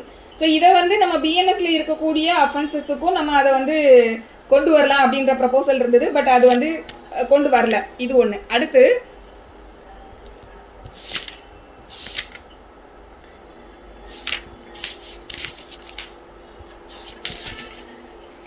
Public சென்சர்னு சொல்லக்கூடியது இன்னொரு நேச்சர் ஆஃப் பனிஷ்மெண்ட். இந்த பப்ளிக் சென்சர்ன்றதுல என்ன பண்றாங்க அப்படின்னா, இது வந்து எந்த நேச்சர் ஆஃப் அஃபென்சஸ்க்கு வந்து ப்ரப்போஸ் பண்ணினாங்கன்னா ஒயிட் காலர் கிரைம்ஸ், அப்புறம் டாக்ஸ் கிரைம்ஸ், தென் ஃபுட் அடல்ட்ரேஷன், ஆன்டி சோஷியல் நேச்சர்ல இருக்கக்கூடிய அஃபென்சஸ். இதுக்கு வந்து எதுல பார்த்து எடுக்கிறீங்க மேடம்? பப்ளிக் சென்சார் சொன்னீங்க, இப்போ அதை எதுல பார்த்து எடுக்கிறீங்க? இது நான் வேற என்னோட புக் வச்சிருக்கேன் மேம், அதுல இருந்து எடுக்கேன். இது வந்து நான் டிஸ்பிளேல வச்சிருக்கிறது வந்து பேராக்ட் டவுன்லோட் பண்ணினது. நான் இன்னும் 4 முடிக்கல. நான் இந்த 4க்கு பின்னாடி இருக்கக்கூடிய கான்செப்ட சொல்லிட்டு இருக்கேன். கம்யூனிட்டி சர்வீஸ் சொல்லிட்டீங்களா மேடம்? கம்யூனிட்டி சர்வீஸ் சொல்லிட்டேன். அவங்க வந்து பப்ளிக் சென்சர் பனிஷ்மெண்ட் எங்க இருக்குன்னு கேட்காங்க மேடம். Public sensor okay. நான் வந்து கலெக்டிவா நிறைய விஷயங்கள் சொன்னா நமக்கு மைண்ட்ல இருக்கும். அது வந்து எக்ஸாம்பிள் யூஸ் ஆகுன்றதுனால கலெக்டிவா சொல்றேன். பேராக்ல அதெல்லாம் இருக்காது. ஓகேவா? கம்யூனிட்டி சர்வீஸ்னா என்ன மேடம்? கம்யூனிட்டி சர்வீஸ்னா என்ன அப்படிங்கிறது நான் முதல்ல சொன்ன மாதிரி பிஎன்டபிள்எஸ்ல செக்ஷன் 23ல எக்ஸ்பிளனேஷன்ல டிஃபைன் பண்ணியிருக்காங்க. நமக்கு பிஎன்எஸ்ல டிஃபைன் பண்ணல. பிஎன்டபிள்எஸ்ல எக்ஸ்பிளனேஷன்ல செக்ஷன் 23ல வந்து எக்ஸ்பிளனேஷன்ல சொல்லியிருக்காங்க. அங்க என்ன சொல்றாங்கன்னா, community service shall mean the work which the court may order a convict to perform as a form of punishment that benefit the community for which he should not be entitled to any remuneration அப்படிங்கறத அங்க சொல்லியிருக்காங்க. So it is a form of பனிஷ்மெண்ட்ன்றத சொல்றாங்க. அதுக்கப்புறம் இந்த பனிஷ்மெண்ட்டுக்கு வந்து ரெமுனரேஷனுக்கு அந்த convict வந்து என்டைட்டில் ஆன பர்சன் கிடையாது அப்படிங்கறத சொல்றாங்க. அதுக்கப்புறம் கம்யூனிட்டியோட பெனிஃபிட்டுக்காக செய்ய சொல்லக்கூடிய ஒரு சர்வீஸ் அப்படிங்கிறது அங்க சொல்லியிருக்காங்க. ஸோ கம்யூனிட்டி சர்வீஸ் இங்கே இருக்கு. இதோட மீனிங் வந்து அங்கே கொடுத்துருக்காங்க. ஓகேவா மேம்? Okay okay okay. இப்போ வந்து இந்த பப்ளிக் சென்சார்னு சொல்லக்கூடிய இந்த பனிஷ்மெண்ட்டையும் வந்து ப்ரப்போஸ் பண்ணாங்க. இதில் என்னன்னா, நான் முதல்ல சொன்ன மாதிரி white collar crimes, tax crimes, food adulteration, அதுக்கப்புறம் ஆன்டி சோஷியல் நேச்சரான அஃபென்சஸ்க்கு வந்து சொல்லியிருந்தது. இதில் என்ன பண்ணுவாங்க அப்படின்னா, இந்த அஃபென்ஸ் கமிட் பண்ணக்கூடிய அந்த அஃபெண்டரை அவங்களோட நேமை வந்து பப்ளிஷ் பண்ணக்கூடிய ஒரு மெத்தட் தான் இந்த பப்ளிக் சென்சர்னு சொல்லக்கூடியது. அதாவது அவங்களோட இப்போ நமக்கு எப்படி அக்யூஸ்டெல்லாம் வந்துட்டு இவங்கெல்லாம் அக்யூஸ்டு அப்படின்னு சொல்லி நோட்டிஃபை பண்ணுறாங்க இல்லையா, அந்த மாதிரி இந்த அஃபென்ஸ் கமிட் பண்ணினவங்களை இவங்கெல்லாம் கன்விக்ட் அப்படின்னு சொல்லி இவங்களோட நேமை வந்து பப்ளிஷ் பண்ணணும் அப்படின்னு சொல்லக்கூடிய ஒரு ஃபார்ம் ஆஃப் பனிஷ்மெண்ட் இது. பட் இதையும் வந்து நம்ம இங்கே நம்மளோட ஆக்டில் வந்து இப்போ இன்கார்பரேட் பண்ணலை. ஸோ மியர் சஜஷனாகவே அது போயிடுச்சு. அடுத்து கம்யூனிட்டி சர்வீஸ் வந்து ப்ரப்போஸ் பண்ணாங்க. அது இப்போ ஆல்ரெடி இங்கே இப்போ இன்கார்பரேட் பண்ணிட்டாங்க கம்யூனிட்டி சர்வீஸ் அப்படிங்கிறது. ஸோ இந்த கம்யூனிட்டி சர்வீஸில் வந்து என்ன அப்படின்னா, it is a special corrective labour. அதாவது இதில் வந்து என்ன இருக்கு, என்ன ஒரு மற்ற பனிஷ்மெண்ட்ல இருந்து இது எப்படி கொஞ்சம் டிஃபர் ஆகுதுன்னு பார்த்தோம்னா, இப்போ டெத்து இல்லைன்னா இம்ப்ரிசான்மெண்ட் ஃபார் லைஃபாக இருக்கட்டும், இல்லை அதர் இம்ப்ரிசான்மெண்ட்டாக இருக்கட்டும், இதுலலாம் என்ன ஆகும்னா அவர் டோட்டலாகவே அவரோட பர்சனல் லிபர்ட்டின்றது வந்து கட்டையில் ஆகுது. நம்ம எல்லாத்துக்கும் தெரியும், ஆர்டிகல் 21ல் லைஃப் அண்ட் பர்சனல் லிபர்ட்டி வந்து நம்மளோட கான்ஸ்டியூஷன் வந்து கேரண்டி பண்ணுது. இப்போ இந்த பர்சனல் லைஃப் அண்ட் லிபர்ட்டி அப்படின்னு சொல்லக்கூடியது இந்த இம்ப்ரிசான்மெண்ட்டுன்னு சொல்லி அந்த டைப் ஆஃப் பனிஷ்மெண்ட்டுக்குள்ளே போகும்போது கம்ப்ளீட்டாக அவங்களோட அந்த இது வந்து கட்டையில் ஆகுது இல்லையா. ஸோ இப்போ அதிலிருந்து இந்த கம்யூனிட்டி சர்வீஸ்ன்றது டிஃபர் ஆகுது. எப்படின்னா, இங்கே இவரு சொசைட்டியோட தான் இருக்க போகிறாரு. அவரை பிடிச்சி எங்கேயும் கொண்டு அடைச்சி வைக்க போகிறதில்ல. ஸோ சொசைட்டியோட தான் அவர் இருக்க போகிறாரு. ஸோ ஐசோலேட் பண்ண போகிறது கிடையாது. பட் இருந்தாலும் அவரோட ஃபேமிலி அந்த இதோட அசோசியேஷனாகவே மெயின்டைன் பண்ண போகிறாரு. பட் இவருக்கு வந்து கரெக்டிவ் லேபர்னு சொல்லக்கூடிய மெத்தடில் வந்து ஒரு பனிஷ்மெண்ட் கொடுக்கறதுனால சொசைட்டிக்கும் வந்து எதனால சில பெனிஃபிட்ஸ் இருக்கும் அப்படிங்கிறது கான்செப்ட். இன்னொன்று வந்து இது ரொம்ப மைனர் நேச்சரான ஒரு அஃபென்சஸில் தான் வந்து இந்த மாதிரியான பனிஷ்மெண்ட்டை வந்து கொடுக்குறாங்க. ரொம்ப சிவியரான பனிஷ்மெண்ட்ஸ் பொறுத்த வரைக்கும் நேச்சர் ஆஃப் அஃபென்ஸ்க்கு வந்து இதை கொடுக்க மாட்டாங்க. ஸோ எங்கெங்கெல்லாம் கம்யூனிட்டி சர்வீஸ் வந்து கொடுக்கலாம் அப்படிங்கிறது அங்கே நம்ம பின்னாடி அஃபென்ஸ் பார்க்கும்போது அதில் பார்த்துடலாம். ஸோ நெக்ஸ்ட்டு இந்த கரெக்டிவ் லேபர்னு சொல்லக்கூடிய இந்த விஷயத்தை ஸ்பெஷல் கரெக்டிவ் லேபர் இன்ஸ்டிடியூஷன்றது தான் இதுக்கு பின்னாடி உள்ளது. ஸோ இதை வந்து பர்டிகுலராக இந்த அஃபென்ஸ் கமிட் பண்ணின இடத்துல தான் இவரை பண்ண சொல்லணுமா, இல்லை வேறு இடத்துல கூட அவங்கள பண்ண சொல்லலாமா அப்படின்னு பார்த்தா அது வந்து கோர்ட்டோட டிஸ்கிரிப்ஷன் தான். கோர்ட் வந்து எங்கே அவங்க வந்து அதை பண்ணணும்னு சொல்கிறாங்களோ அந்த இடத்துல அவங்க அதை பண்ணிக்கலாம். ஸோ எங்கேனாலும் போடலாம். தென் நெக்ஸ்ட் வந்து இன்னொரு ப்ரப்போஸ் பண்ணின பனிஷ்மெண்ட் வந்து disqualification from holding public office and contest election. ஒரு ஒருத்தரை வந்து கன்விக்ட் பண்ணுறாங்க அப்படின்னா அவரை இனிமேல்ட்டு வந்து அவருக்கு எந்த விதமான பப்ளிக் ஆஃபீஸும் வந்து அவர் ஹோல்டு பண்ண விடக்கூடாது அப்படின்றதும், எலெக்ஷனில் வந்து அவங்கள கண்டெஸ்ட் பண்ண விடக்கூடாது அப்படிங்கிறதையும் இதில் பனிஷ்மெண்ட்டாக சேர்க்கணுன்ற ப்ரப்போசல் இருந்தது. பட் இதில் வந்து இந்த ப்ரிவென்ஷன் ஃப்ரம் கண்டெஸ்டிங் எலெக்ஷன் அப்படிங்கிறது ஆல்ரெடி நமக்கு வந்து பீப்புள்ஸ் ரெப்ரசன்டேஷன் ஆக்டில் வந்து இருக்குது. அங்கே என்ன அப்படின்னா ஒரு பர்சன் வந்து 2 years ஆர் மோர் தென் 2 yearsக்கான ஒரு பீரியடுக்கு கன்விக்ட் ஆகிட்டாரு அப்படிங்கிற பட்சத்தில் அவங்க வந்து எலெக்ஷனில் கண்டெஸ்ட் பண்ணுறதுலேருந்து டிஸ்குவாலிஃபை ஆவாங்க. எவ்வளோ நாளைக்கு அப்படின்னு பார்த்தோன்னா 6 years வரைக்கும் அவங்களே டிஸ்குவாலிஃபை பண்ணலாங்கிறது நமக்கு அந்த ஆக்டில் சொல்லியிருப்பாங்க. ஸோ அந்த மாதிரியான அந்த பனிஷ்மெண்ட்டை இங்கே பிஎன்எஸ்ல உள்ள சொல்லியிருக்கக்கூடிய இந்த அஃபென்ஸுக்கும் வந்து இன்கார்பரேட் பண்ணுறதுக்கு, அதே போல் பப்ளிக் ஆஃபீஸை வந்து ஹோல்ட் பண்ண விடக்கூடாது அதையும் வந்து ப்ரிவென்ட் பண்ணணுன்ற நேச்சரில் இந்த ப்ரப்போசல் இருந்தது. பட் இதுவும் வந்து நமக்கு ஆக்டில் இன்கார்பரேட் பண்ணலை. ஸோ இந்த கம்யூனிட்டி சர்வீஸ்ன்றது மட்டும் இப்போ நமக்கு வந்து இன்கார்பரேட் பண்ணியிருக்காங்க. ஸோ இப்போ ஃபஸ்ட்டு வந்து செக்ஷன் 4ல் இருக்கக்கூடிய ஃபஸ்ட்டு சென்டென்ஸ் என்ன அப்படின்னு பார்த்தோன்னா டெத் சென்டென்ஸ் தான் சொல்கிறாங்க. டெத் சென்டென்ஸ் வந்து நமக்கு பிஎன்எஸ்ல வந்து எந்தெந்த ப்ரொவிஷன்ஸ்லலாம் டெத் சென்டென்ஸ் கொடுக்கலான்னு சொல்லியிருக்காங்கிறத ஃபஸ்ட்டு பார்த்துடலாம். Waging or attempt to wage war or abetting waging of war against the government of India. So இது எல்லாமே கவர்மெண்ட்டுக்கு அகெயின்ஸ்டாக போர் தொடுக்கிறது. ஸோ வேஜிங் வார் இருந்தாலும் சரி, இல்லை அதுக்கு அட்டெம்ப்ட் பண்ணினாலும் சரி, இல்லை வேஜிங் வார் வந்து அபட் பண்ணுறதா இருந்தாலும் சரி, இந்த விஷயங்களுக்கு வந்து டெத் சென்டென்ஸ் கொடுக்கலாம் அப்படிங்கிறது நமக்கு 147ல் சொல்லியிருக்காங்க. ஸோ இதுக்கு வந்து டெத் சென்டென்ஸு. அடுத்து வந்து செக்ஷன் 160 இதில் வந்து அபட்டிங் மியூட்டினி அப்படின்றது சொல்லியிருப்பாங்க. ஸோ இதுக்கு வந்து செக்ஷன் 160ல் இது இருக்கும்.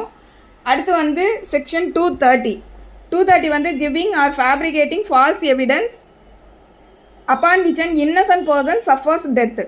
அதாவது ஒரு ஃபால்ஸ் எவிடன்ஸ் கொடுத்ததன் மூலமாக ஒரு இன்னசென்ட் பர்சன், அதாவது ஒருத்தர் தப்பே பண்ணலை ஆனால் அந்த தப்பு பண்ணாதவருக்கு அகெயின்ஸ்டாக இவர் தான் தப்பு பண்ணாரு ஃபால்ஸ் எவிடன்ஸ் கொடுத்து, அந்த ஃபால்ஸ் எவிடன்ஸை பேஸ் பண்ணி கோர்ட் வந்து அவருக்கு வந்து டெத் சென்டென்ஸை வந்து இப்போ எக்ஸிக்யூட் பண்ணியிருக்காங்க அப்படின்ற பட்சத்தில் அவங்களுக்கு அந்த ஃபால்ஸ் எவிடன்ஸ் கொடுத்தாங்க இல்லையா, ஃபேப்ரிகேட் பண்ண எவிடன்ஸ் கொடுத்தாங்க இல்லையா, அவங்களுக்கு டெத் சென்டென்ஸ் கொடுக்கணுங்கிறது இந்த 230. So giving or fabricating false evidence upon which an innocent person suffers death. Then அடுத்து வந்து கமிட்டிங் ரேப் ஆன women under 12 years of age. So 12 வயசுக்கு கீழே இருக்கக்கூடிய விமனை வந்து விமன் மேலே ரேப் கமிட் பண்ணுறாங்கன்னா இது வந்து செக்ஷன் 65 சப்க்ளாஸ் 2ல் சொல்லியிருப்பாங்க. இதுக்கும் வந்து டெத் சென்டென்ஸ் வந்து கொடுக்கணும்னு சொல்லியிருக்காங்க. அடுத்து committing an offence punishable under subsection 1 or subsection 2 of section 64 and in the course of such commission inflicts an injury which causes the death of the woman or causes the woman to be in a persistent vegetative state. இது வந்து section 64 and 66.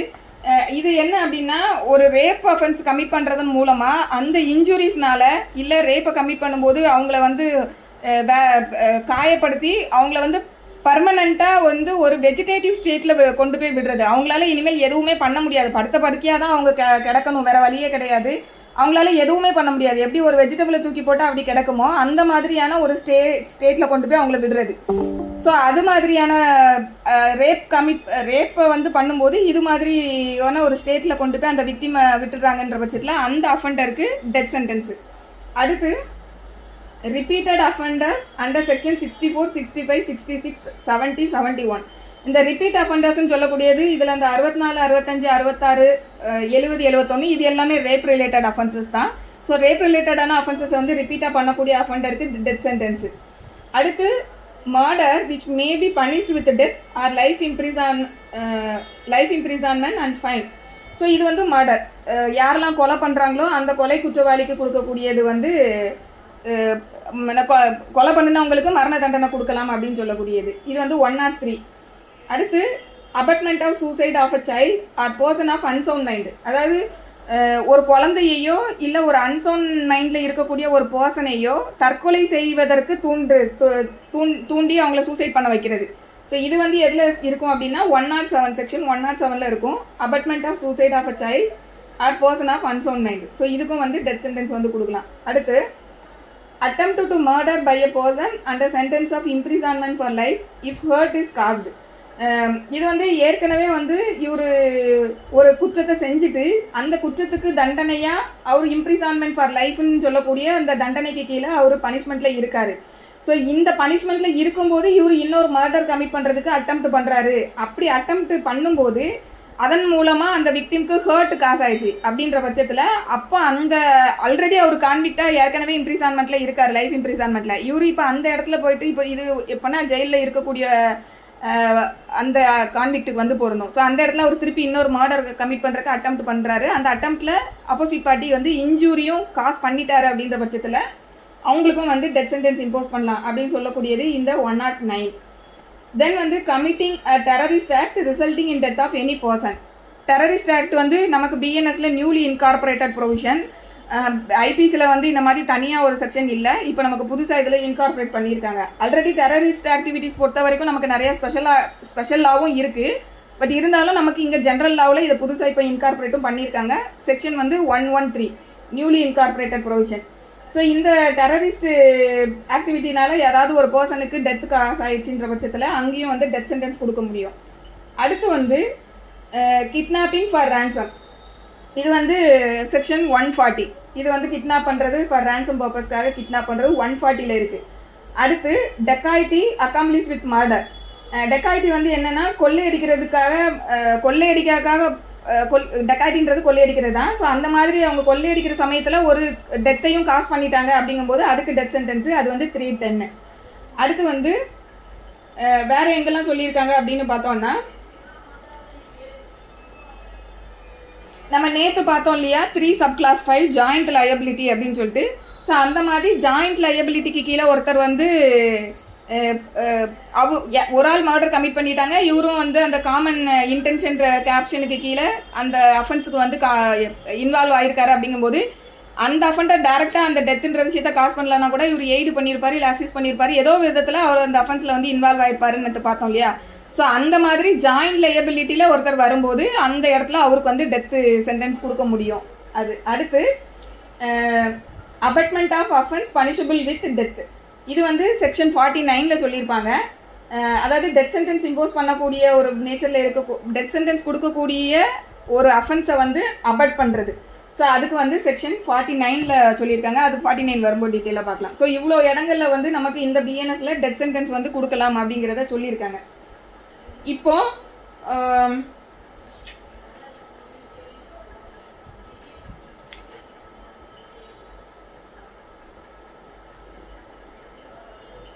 So இது எல்லாமே வந்து 4 sub clause ஏல இருக்கக்கூடிய death. அடுத்து வந்து section 5. Section 5ல் வந்து கம்யூட்டேஷன் ஆஃப் சென்டென்ஸ் அப்படிங்கிறத சொல்கிறாங்க. இந்த கம்யூட்டேஷன் ஆஃப் சென்டென்ஸில் the appropriate government may without the consent of the offender commute any punishment under the Sankida to any other punishment in accordance with section 474 of the Bharatiya Nagarik Suraksha Sangeetha 2023. அதாவது government நினைச்சாங்க அப்படின்னா ஏற்கனவே கொடுக்கப்பட்டிருக்க பனிஷ்மெண்ட்டை வந்து அவங்க குறைக்கலாம். ஸோ இந்த மாதிரி அவங்க பனிஷ்மெண்ட்டை குறைக்கிறதுக்கு இந்த அதாவது அந்த அஃபண்டர் கிட்ட வந்து அவங்க கன்சென்ட் வாங்கணுமா அப்படின்னு பார்த்தா அது தேவையே கிடையாது. ஸோ அந்த அக்யூஸ்டு கிட்ட அந்த அஃபண்டர் கிட்ட வந்து நான் வந்து உன்னோட சென்டென்ஸை வந்து குறைக்கணும் அதுக்கு வந்து உன்னோட கன்சென்ட் வேணும் அப்படிலாம் கவர்மெண்ட் கேட்கணுன்ற அவசியமே கிடையாது. கவர்மெண்ட் நினைச்சாங்க அப்படின்னா 474ல் BNSSல சொல்லியிருக்க ப்ரொவிஷனுக்கு கட்டுப்பட்டு இவங்க வந்து பனிஷ்மெண்ட்டை குறைக்கலாம் அப்படின்னு சொல்லக்கூடியது தான் இந்த செக்ஷன் 5. இப்போ இதில் வந்து அப்ராப்ரியேட் கவர்மெண்ட் அப்படின்னு ஒரு வேர்ட் யூஸ் பண்ணியிருக்காங்க. இந்த அப்ராப்ரியேட் கவர்மெண்ட்னா என்ன அப்படிங்கிறது தான் கீழே வந்து எக்ஸ்பிளனேஷனில் வந்து சொல்லியிருக்காங்க. ஸோ எக்ஸ்பிளனேஷனில் என்ன சொல்கிறாங்கன்னா, for the purpose of this section the expression appropriate government means in cases where the sentence is a sentence of death or is for an offence against any law relating to a matter to which the executive power of the union extends the central government. So எந்தெந்த இடத்துக்குலாம் வந்து central கவர்மெண்ட்டோட executive power வந்து extend ஆகுமோ அந்த matters ரிலேட்டடான விஷயங்களை பொறுத்த வரைக்கும் அப்ராப்ரியேட் கவர்மெண்ட்ன்றது சென்ட்ரல் கவர்மெண்ட். ஸோ அப்போ அந்த அந்த அந்த ஏரியாவில் வரக்கூடிய அஃபென்ஸில் வந்து பனிஷ் பண்ணப்பட்ட பர்சனை பொறுத்த வரைக்கும் சென்ட்ரல் கவர்மெண்ட் வந்து பனிஷ்மெண்ட்டை கம்யூட் பண்ணலாம். அதுதான் வந்து ஃபஸ்ட்டு. அடுத்து இன் cases where the sentence whether of death or not is for an offence against any law relating to a matter to which the executive power of state extends the government of state within which the offender is sentenced. So state கவர்மெண்ட்டோட executive power வந்து எந்த மேட்டருக்குலாம் வந்து extend ஆகுதோ அந்த subject matter ரிலேட்டடான குற்றங்களை பொறுத்த வரைக்கும் ஸ்டேட் கவர்மெண்ட் தான் வந்து அந்த பனிஷ்மெண்ட்டை வந்து அவங்க கம்யூட் பண்ணுறதுக்கு பவர் இருக்குது அப்படிங்கிறது இதில் சொல்லியிருக்காங்க. ஸோ இப்போ நம்ம இதில் 474 BNSSக்கு கட்டுப்பட்டுன்னு சொல்கிறாங்க. அப்போ 474 BNSS என்னன்றது முதல்ல தெரிஞ்சுக்கணும்.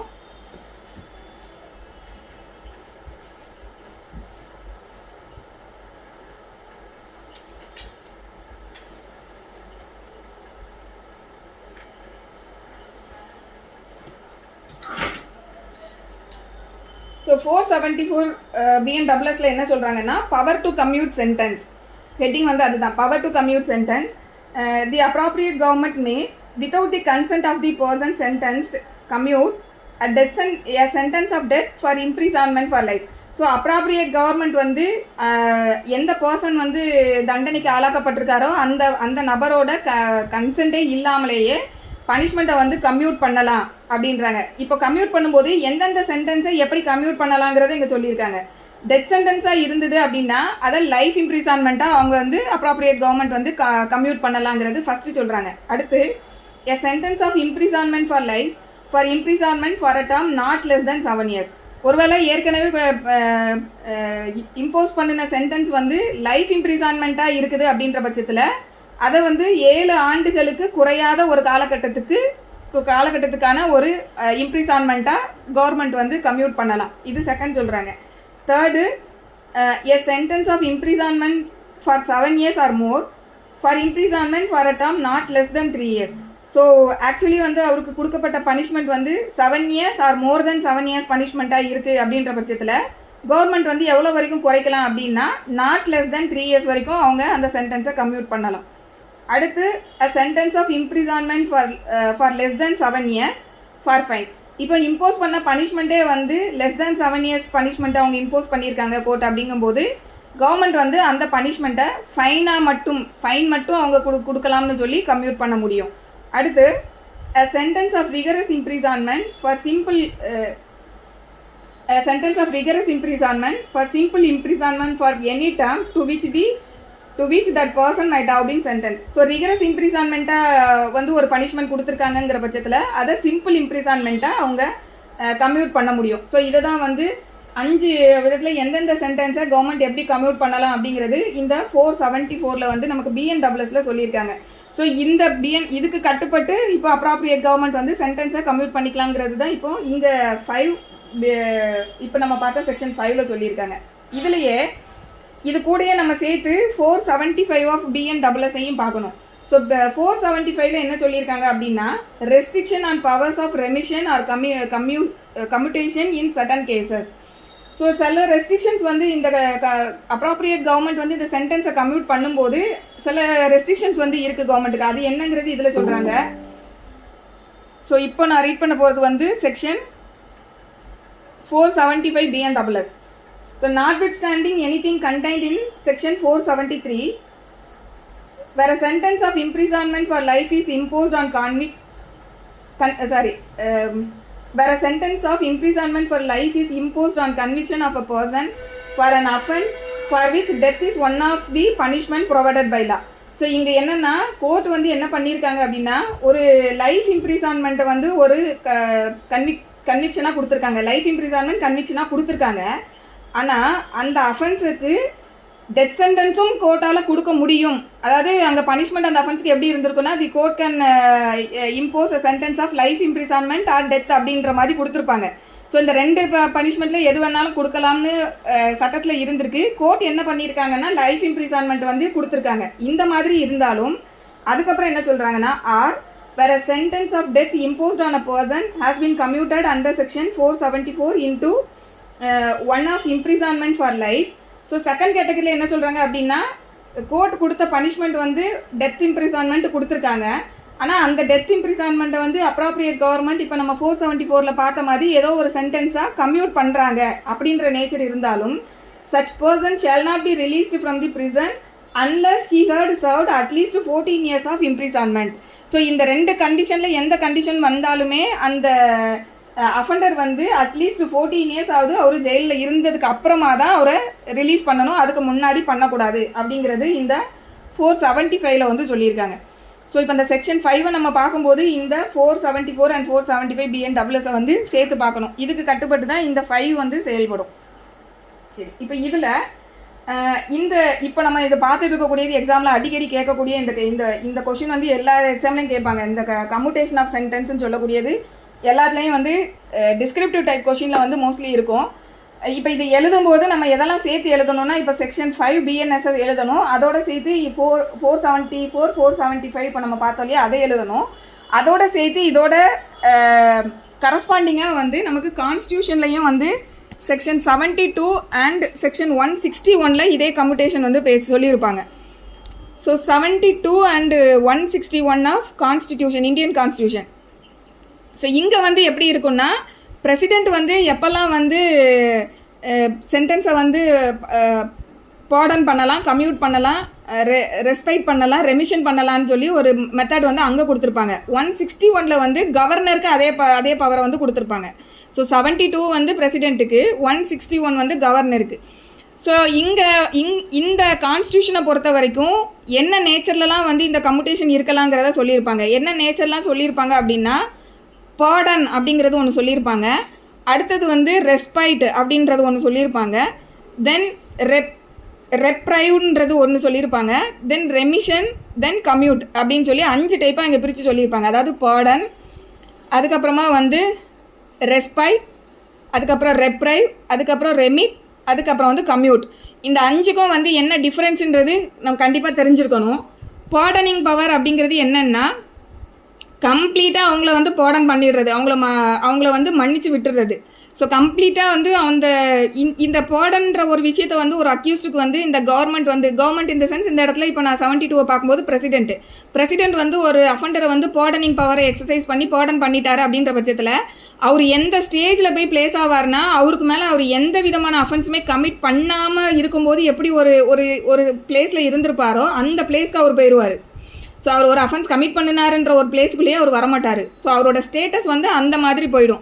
ஸோ இது வந்து பார்டன். அதுக்கப்புறமா வந்து ஸோ இந்த பார்டனை பொறுத்த வரைக்கும் இந்த கான்விக்ட் வந்து கம்ப்ளீட்டாக absolve from the sentence and punishments and disqualification. So இந்த மாதிரி ஒரு சென்டென்ஸ் இவருக்கு கொடுத்துருந்தாங்கன்ற ஒரு காரணத்துக்காகவே அவருக்கு எந்த விதமான டிஸ்குவாலிஃபிகேஷனுமே இருக்கக்கூடாது. அந்த அளவுக்கான கம்ப்ளீட்டாக வந்து அவர் வந்து இந்த சென்டென்ஸ்லேருந்து அப்சால்வ் ஆகி போயிடுவார். அடுத்து ரெஸ்பைட்டுன்றதில் வந்து என்ன பண்ணுவாங்க அப்படின்னு பார்த்தோன்னா லெஸ்ஸர் சென்டென்ஸ் வந்து இம்போஸ் பண்ணுவாங்க. ஸோ இந்த லெஸ்ஸர் சென்டென்ஸ் வந்து சில சர்க்கம்ஸ்டான்சஸில் வந்து நமக்கு வந்து இந்த சர்க்கம்ஸ்டான்சஸில் இந்த சென்டென்ஸை நமக்கு வந்து குறைச்சி கொடுத்தோம்னா பெட்டர் அப்படின்ற மாதிரி சில சூழ்நிலைகளில் இதை பண்ணுவாங்க, இந்த ரெஸ்பைட்டுன்னு சொல்லக்கூடியது. இது எப்படி அப்படின்னா இந்த கான்விக்ட் வந்து ஃபிசிக்கலி டிசேபிள்டாக இருக்காரு, அப்படி இல்லாட்டி ப்ரெக்னெண்ட்டாக இருக்காங்க, விமனாக இருக்கும்போது அவங்க ப்ரெக்னெண்ட்டாக இருக்காங்க. ஸோ இது மாதிரியான சில எக்ஸப்ஷனல் சர்க்கம்ஸ்டான்சஸில் இந்த சமயத்தில் இவங்களுக்கு இந்த பனிஷ்மெண்ட்டை வந்து நம்ம வந்து ரெப்ரைவ் பண்ணலாம், கொஞ்சம் அவங்களுக்கு லெஸ்ஸர் சென்டென்ஸாக வந்து நம்ம கம்மி பண்ணி கொடுக்கலாம் அப்படின்னு சொல்லி 72க்கு கீழே பிரசிடென்ட் நினச்சாங்கன்னா இந்த ரெப்ரைவ்ன்றதை சூஸ் பண்ணலாம். ஸோ இது அந்த நேச்சரில் இருக்கும். அதுக்கப்புறம் ரெப்ரைவ் அப்படிங்கிறது என்னென்னா REPRAEVE. ரெப்ரைவ்ன்றதில் என்ன அப்படின்னா டெம்ப்ரவரி பீரியடுக்கு வந்து இந்த பனிஷ்மெண்ட்டை வந்து சென்டென்ஸை வந்து சஸ்பெண்ட் பண்ணுறது. அதாவது ஒரு டெம்ப்ரவரி பீரியடுக்கு அவங்க வந்து அதை நினச்சாங்க அப்படின்ற பட்சத்தில் அதை சஸ்பெண்ட் பண்ணி வைக்க முடியும். அதுதான் வந்து ரெப்ரைவ்ன்றது. ஆனால் நம்ம ரெஸ்பெக்டில் வந்து பனிஷ்மெண்ட்டையே வந்து கம்மி பண்ணுறாங்க. லெசர் ஏற்கனவே கொடுத்த பனிஷ்மெண்ட்லேருந்து கொஞ்சம் லெசர் பனிஷ்மெண்ட்டு கம்மி பண்ணுறாங்க. இதில் வந்து அப்படி கிடையாது, டெம்ப்ரவரி சஸ்பென்ஷன். அடுத்து ரெமிட் அப்படின்னு சொல்லக்கூடியது என்ன அப்படின்னு பார்த்தோன்னா, ரெமிட்டை பொறுத்த வரைக்கும் பனிஷ்மெண்ட் வந்து என்ன பனிஷ்மெண்ட்டோ அந்த நேச்சர் ஆஃப் பனிஷ்மெண்ட் அப்படியே ரீட்டைன் ஆகும். ஆனால் அதில் அந்த பீரியடை மட்டும் கொஞ்சம் குறைப்பாங்க. இப்போ உதாரணத்துக்கு சொல்ல போனோன்னா, இப்போ ரிகரஸ் இம்ப்ரிசான்மெண்ட் வந்து ஒரு பனிஷ்மெண்ட் வந்து ஒரு அஃபண்டருக்கு வந்து ரிகரஸ் இம்ப்ரிசான்மெண்ட்னா வேறு ஒன்றும் இல்லை. இம்ப்ரிசான்மெண்ட் அந்த பீரியடில் ஜெயிலில் இருக்கக்கூடிய காலத்தில் ஹார்ட் லேபர் வந்து அவங்களுக்கு கொடுப்பாங்க. ஹார்ட் அண்ட் லேபர் வந்து அவர் வந்து ரொம்ப கடினமான வேலைகளை உள்ளேருந்து செய்கிற மாதிரி இருக்கும். அதுதான் ரிகரஸ் இம்ப்ரிசான்மெண்ட். சிம்பிள் இம்ப்ரிசான்மெண்ட்ன்றதுல வந்து அந்த மாதிரி ரொம்ப ஹார்ட் லேபர் அவங்களுக்கு கொடுக்க மாட்டாங்க. இப்போ ஒரு அஃபண்டருக்கு வந்து ஒரு ஹார்ட் லேபரோட சேர்த்து ஒரு இம்ப்ரிசான்மெண்ட் கொடுத்துருக்காங்க அப்படின்னு சொல்லும்போது, இந்த ரெமிட் அப்படின்னு சொல்லும்போது அந்த பீரியடை வேணால் கொஞ்சம் குறைக்கலாமே தவிர்த்துட்டு அந்த ஹார்ட் லேபர், அதாவது ரிகரஸ் இம்ப்ரிசான்மெண்ட்டுன்ற ஸ்டேட்டஸ் அப்படியே மெயின்டைன் ஆகும். ஆனால் அந்த அந்த பீரியட் ஆஃப் இம்ப்ரிசான்மெண்ட்டை வேணும்னா அவங்க கழிச்சிக்கலாம். அதாவது ரிகரஸ் இம்ப்ரிசான்மெண்ட்டுன்றதை சிம்பிள் இம்ப்ரிசான்மெண்ட்டாக அவங்க மாற்ற முடியாது. அந்த மாதிரி நேச்சரில் வரக்கூடியதுக்கு பேர் தான் ரெமிட் அப்படின்னு சொல்லக்கூடியது.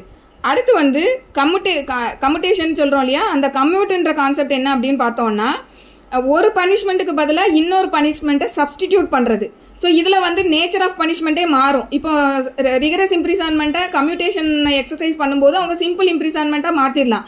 அப்போ சிம்பிள் இம்ப்ரிசான்மெண்ட்டாக மாற்றும் போது அவர் வெளியில் வரும்போது அவர் என்ன நேச்சர் ஆஃப் இதில் இருந்தார்னா சிம்பிள் இம்ப்ரிசான்மெண்ட் இது தான் அவர் மேலே கொடுத்த மாதிரி தானே நேச்சர் தான் அவருக்கு வந்து ஒரு சிம்பிள் இம்ப்ரிசான்மெண்ட் அவருக்கு வழங்கப்பட்டதுன்னு தான் அவரோட ஸ்டேட்டஸ் இருக்கும். ஸோ இதுதான் வந்து இது எல்லாத்துக்கும் இருக்கக்கூடிய டிஃப்ரென்ஸு. இந்த டிஃப்ரென்ஸில் ஏதாவது உங்களுக்கு புரியலைன்னா கேளுங்க. ஸோ இந்த 5 கான்செப்டும் வந்து நமக்கு கான்ஸ்டியூஷனில் வந்து இருக்கும். இதே பவர் தான் வந்து யாருக்கும் இருக்கும் அப்படின்னு பார்த்தோன்னா 161க்கு கீழே கவர்னருக்கும் இந்த 5 பவர் இருக்கும். பட் கவர்னருக்கு வந்து என்ன பிரசிடெண்ட்டுக்கும் கவர்னருக்கும் என்ன டிஃப்ரென்ஸ்னா, பிரசிடெண்ட்டை வந்து இந்த மிலிட்ரி அந்த ஆக்டுக்கு கீழே வந்து பார்டன் பண்ணுறதுக்கான பவர், மிலிட்ரி ஆக்டுக்கு கீழே வந்து ஒருத்தங்களுக்கு டெத் சென்டென்ஸ் கொடுத்துருக்காங்கன்னா அதையும் பார்டன் பண்ணுறதுக்கு பிரசிடெண்ட்டுக்கு பவர் உண்டு. ஆனால் கவர்னர் அந்த ஆக்டுக்கு கீழே வரக்கூடிய சப்ஜெக்ட் மேட்டரில் வந்து பண்ண முடியாது. அதுக்கப்புறமா பிரசிடெண்ட்டை பொறுத்த வரைக்கும் டெத் சென்டென்ஸை வந்து கம்ப்ளீட்டாக பார்டன் பண்ண முடியும். பட் கவர்னரை பொறுத்த வரைக்கும் கம்ப்ளீட்டாக டெத் சென்டென்ஸை பார்டன் பண்ண முடியாது. ஆனால் வேறு ஏதாவது ஒரு சென்டென்ஸாக வந்து அவர் இந்த ரெமிஷன், கம்யூட்டேஷன் இல்லை ரெமிஷன் இந்த மாதிரியான விஷயங்கள்லாம் அவர் பண்ணிக்கலாம். ஸோ இது பண்ணலாம். இதுதான் வந்து பிரசிடெண்ட்டுக்கும் கவர்னருக்கும் கான்ஸ்டியூஷனில் இருக்கக்கூடிய டிஃப்ரென்ஸு. ஸோ இந்த கம்யூட்டேஷன் ஆஃப் பனிஷ்மெண்ட் அப்படின்னு கொஸ்டின் கேட்டாங்க அப்படின்னா இந்த செக்ஷன் 5 பிஎன்எஸ், அதுக்கப்புறம் நம்ம பிஎன்டபிள்எஸ்ல பார்த்த அந்த ப்ரொவிஷன்ஸ், அதுக்கப்புறம் கான்ஸ்டியூஷனில் இப்போ பார்த்த 72 and 161, இந்த 3க்கும் உள்ள 3 விஷயத்தையும் சேர்த்து, ஏன்னா இது எல்லாமே வந்து இன்டர்லிங்க்டு ப்ரொவிஷன்ஸ். இது ஒன்றை விட்டுட்டு ஒன்றை எக்ஸசைஸ் பண்ண முடியாது. இதை இம்போஸ் பண்ணணும்னா இது 3மே இன்டர்லிங்க்டாக தான் இம்போஸ் பண்ண முடியும். ஸோ இதெல்லாம் சேர்த்து எழுதணும். ஸோ இதுதான் வந்து section 5.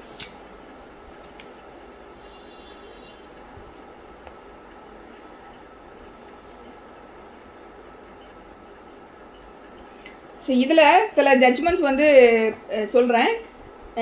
Sher Singh versus state of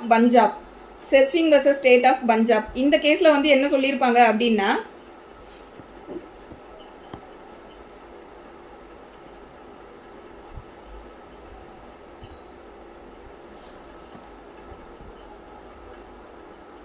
இந்த ஷெர்சிங் கேஸுக்கு முன்னாடி ஃபஸ்ட்டு இந்த ஜட்ஜ்மெண்ட் எழுதிக்கிட்டிங்கன்னா பெட்டராக இருக்கும்.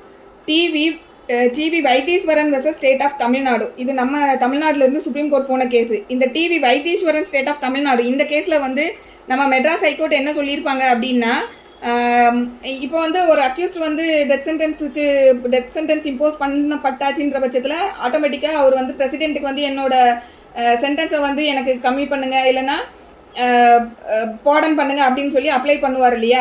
ஸோ அந்த மாதிரி அப்ளை பண்ணும்போது அவங்க அந்த அப்ளிகேஷனை வந்து 2 years கிட்ட வந்து அவங்க அப்படியே வந்து எந்த விதமான முடிவும் எடுக்காமல் ரீடைன் பண்ணி வச்சுருக்காங்க. அப்படின்ற பட்சத்தில் அந்த கிரவுண்ட்லேயே வந்து அவங்களோட சென்டென்ஸை வந்து டெத் சென்டென்ஸை வந்து லைஃப் இம்ப்ரிசான்மெண்ட்டாக வந்து சப்ஸ்டிடியூட் பண்ண முடியும் அப்படின்னு சொல்லி இந்த T V Vaitheeswaran state of Tamil Nadu இந்த கேஸில் வந்து சொல்லியிருப்பாங்க. ஸோ அதுக்கப்புறமா வரக்கூடிய கேஸ் தான் வந்து Sher Singh versus state of Punjab. So இந்த கேஸில் வந்து சுப்ரீம் கோர்ட் வந்து என்ன சொல்லியிருப்பாங்க அப்படின்னா, இந்த மாதிரி ஒரு 2 வருஷம் வந்து அவங்களோட அந்த பேர்டன் இல்லை கம்யூட்டேஷனுக்கான அப்ளிகேஷனை அந்த பிரசிடென்ட் வந்து அதை வந்து அப்படியே கீப் ஆன் பெண்டிங்னு வச்சிருக்க அந்த ஒரே ஒரு கிரவுண்டில் மட்டுமே வந்து நீங்கள் வந்து அவங்கள சென்டென்ஸை வந்து சப்ஸ்டியூட் பண்ணணுன்றது அவசியம் கிடையாது. It is not a ground for demanding quash of sentence அப்படிங்கிறது இதில் சொல்லியிருப்பாங்க. எது ஷெர்சிங் கேஸில் வந்து டிவி வைத்தீஸ்வரன் சொன்ன ஜட்ஜ்மெண்ட்டுக்கு அகேன்ஸ்டாக வந்து இந்த ஷெர்சிங் கேஸில் வந்து சொல்லியிருப்பாங்க. அதுக்கப்புறம் ஃபைனலாக வந்து GB Singh versus state of Uttar Pradesh. So இந்த GB Singh versus state of உத்தரப்பிரதேஷில் நம்ம ஷெர்சிங்கில் சொல்கிறாங்க இல்லையா, அந்த பாயிண்ட்டை வந்து திருப்பியும் ரீஅஃபார்ம் பண்ணுவாங்க. அதாவது ஒரு 2 வருஷம் வந்து அவங்க பெண்டிங்கில் வச்சுருந்தாங்கன்றதுனால மட்டுமே வந்து அவங்களோட கேஸை வந்து ரீஓப்பன் பண்ணி அவங்களோட பனிஷ்மெண்ட் டெத் சென்டென்ஸை வந்து இம்ப்ரிசான்மெண்ட்டாக அந்த மாதிரி சப்ஸ்டியூட் பண்ணணும், இல்லைனா it is a ground for demanding quash of sentence அப்படிங்கிறதெல்லாம் கிடையாது அப்படின்னு சொல்லி அந்த ஷெர்சிங்கில் சொன்ன விஷயத்தை இதில் வந்து ரீஅஃபார்ம் பண்ணியிருப்பாங்க. பட் இதில் என்ன சொல்லியிருப்பாங்க அப்படின்னா, suppose GP Singh versus state of Uttar Pradesh.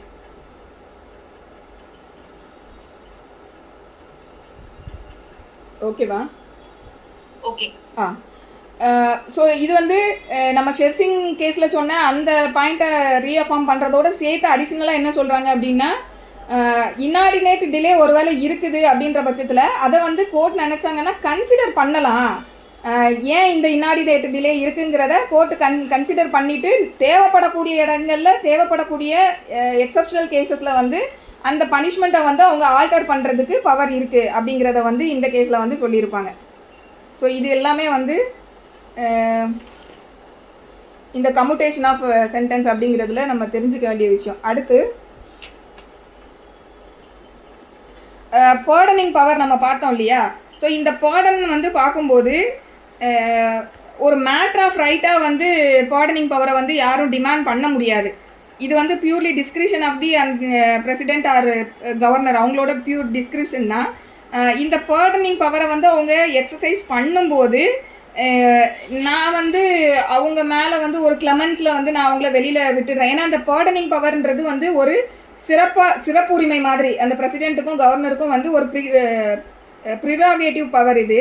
So இந்த ப்ரிராகேட்டிவ் பவரை வந்து அவங்க எக்ஸசைஸ் பண்ணும்போது ஜஸ்ட் லைக் தட் வந்து நான் கருணை அடிப்படையில் அவங்கள வெளியில் விட்டுடுறேன் அப்படின்னு சொல்லி அவங்களோட ஓன் டிஸ்கிரிப்ஷனில் எல்லா கேஸுக்கும் விட முடியுமா அப்படின்னு பார்த்தோம்னா அந்த மாதிரி அவங்க பண்ணக்கூடாது. ஸோ இதை வந்து எந்த கேஸில் சொல்கிறாங்க அப்படின்னா, Epuru Sudhakar and others versus government of Andhra Pradesh. Epuru Sudhakar and others versus government of Andhra Pradesh. So இந்த எப்ரு சுதாகர் கேஸில் வந்து என்ன பண்ணியிருப்பாங்க அப்படின்னா, ஆந்திர பிரதேஷோட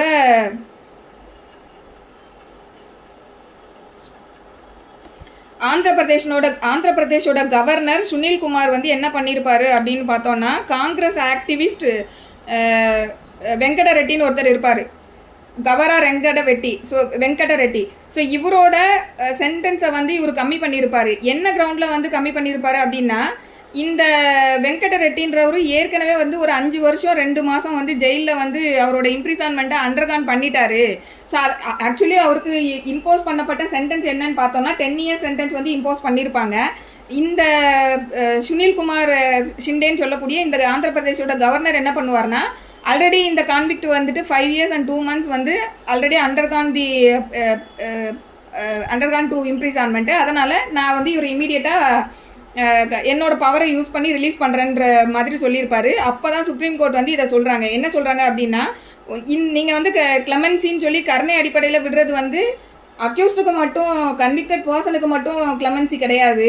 அதனால் பாதிக்கப்பட்ட விக்டிமையும் நீங்கள் பார்க்கணும். ஏன்னா இவங்க பண்ணின அஃபென்ஸோட நேச்சர் வந்து சொசைட்டியை பாதிக்குது. அப்படிங்கும்போது கருணைன்னு சொல்லக்கூடியது விக்டிமையும் சேர்த்து பார்க்கணும், அவங்களுக்கும் பேலன்சிங்காக இருக்கணும். ஸோ இதெல்லாம் பார்க்காம ஜஸ்ட் லைக் தட் வந்து உங்களோட டிஸ்கிரிப்ஷனை எக்ஸசைஸ் பண்ணுறேன்னு சொல்லி வெளியில் எல்லா கேசஸ்லையும் விடக்கூடாது அப்படிங்கிறத, அதாவது நீங்கள் வெளியில் விடக்கூடியது போனஃபைடாக இருக்கணுங்கிறது இதில் சொல்லியிருப்பாங்க.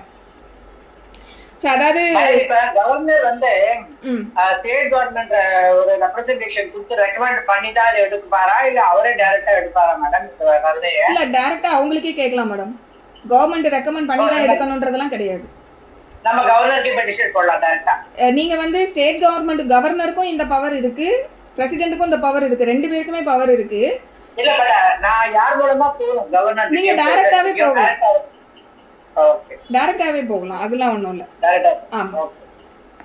ஸோ அடுத்து வந்து எந்தெந்த கன்சிடரேஷன்ல வெளியில வந்து நீங்க இந்த பவரை எக்ஸசைஸ் பண்ணக்கூடாதுன்னு சொல்றாங்கன்னா, கேஸ்ட், ரிலீஜியன், அதுக்கப்புறம் பொலிட்டிக்கல் லாயல்ட்டி, இந்த மாதிரியான கிரவுண்ட்ஸ்ல வந்து நீங்க இவங்களை வந்து வெளியில விடுறேன்னு சொல்லி இந்த மாதிரியான ஸ்டாண்டெல்லாம் எடுக்காதீங்கன்றது இந்த கேஸ்ல வந்து சொல்லியிருப்பாங்க. அடுத்து கவர்னர் ஸ்டேட் கவர்மெண்ட்ல பெர்மிஷன் கேட்டோம்னா, ஆமா, அதாவது கவர்னர் வந்து இந்த பார்டனிங் பவரை எக்ஸசைஸ் பண்ணலாம் அப்படின்னு சொல்லும்போது இது இண்டிவிஜுவல் கவர்னர் அதை தானா பண்ண முடியாது. கவுன்சில் ஆஃப் மினிஸ்டர்ஸ் இருக்காங்க இல்லையா, அவங்க எல்லாருமே சேர்ந்தது. அதே போல பிரசிடென்ட்னு சொல்லும்போது பிரசிடென்ட் வந்து அவங்களுக்கு கீழே இருக்கக்கூடிய அந்த மினிஸ்ட்ரி இருக்கு இல்லையா, அவங்களுக்கு சொல்றதுக்கு கட்டுப்பட்டு தான் அவங்க அதை வந்து அந்த பவரை எக்ஸசைஸ் பண்ணுவாங்க. புரிஞ்சுதா மேம்? அப்போ அப்ஜெக்ஷன் பண்ண கூட முடியாதா? என்ன மேம் கேக்குறீங்க? அப்ஜெக்ஷன் நான் ஒரு மினிஸ்டரா இருக்கேன், அப்ஜெக்ஷன் பண்றது பண்ணக்கூடாதுன்னு சொல்லி அப்ப நீங்க எந்த கெப்பாசிட்டியில அப்ஜெக்ட் பண்றீங்கன்னு வரும்ல. நீங்க இப்போ உண்மையாவே நீங்க சொல்றேன் இல்ல, அதாவது எப்பவுமே நமக்கு என்ன லோக்கல் ஸ்டாண்டி ஒரு விஷயத்த போய் நம்ம கேக்குறோம்னா நமக்கு என்ன லோக்கல் ஸ்டாண்டி இருக்கு அப்படிங்கிறது. டிஸ்கிரிஷனரி பவர்ஸ்ங்கப்போ அவராதான முடிவெடுக்கணும், எதுக்கு ஸ்டேட்ல கேட்கணும்? இல்ல, கவர்மெண்ட் அண்ட் பிரசிடென்ட்ன்றது அவங்க இண்டிவிஜுவலா ஃபங்க்ஷன் ஆக முடியாதுல்ல. கான்ஸ்டிடியூஷனே அப்படித்தானே சொல்லுது. அவங்க எதுவுமே அவங்களோட தனிப்பட்ட முறையில அவங்க பண்ண முடியாது. அவங்களுக்கு கீழே இருக்கக்கூடிய அந்த மினிஸ்டர்ஸோட இதுதான் அவங்க ரெப்ரசன்ட் பண்ண முடியும்னு சொல்லி கான்ஸ்டிடியூஷன்ல ப்ரொவிஷனே இருக்குல்ல, தனியா ஆர்டிகிள். நீங்க பிரசிடென்ட் அண்ட் கவர்னர் அந்த சாப்டர்ல கான்ஸ்டிடியூஷன்ல படிச்சீங்கன்னா இது புரியும். ஓகே ஓகே மேம், நம்ம கான்ஸ்டிடியூஷன் எடுப்போம், அப்போ உங்களுக்கு வந்து இது இந்த டவுட்ஸ் எல்லாம் கிளியர் ஆயிடும் மேம். ஓகே ஓகேவா?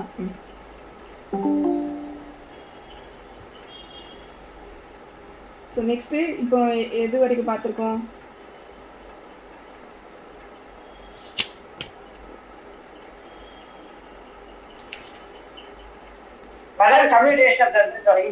ஓகே மேம், அடுத்து வந்து கம்யூட்டேஷன் பார்த்துட்டோம் இல்லையா. இப்போ வந்து இம்ப்ரிசான்மெண்ட் நம்ம பார்த்தோம் இல்லையா. இம்ப்ரிசான்மெண்ட்ல தான் வந்து லைஃப் இம்ப்ரிசான்மெண்ட்டும் வருது, ரிகரஸ் இம்ப்ரிசான்மெண்ட்டும் வருது, சிம்பிள் இம்ப்ரிசான்மெண்ட்னு மூணுமே அந்த இம்ப்ரிசான்மெண்ட்ன்றதுல வருது.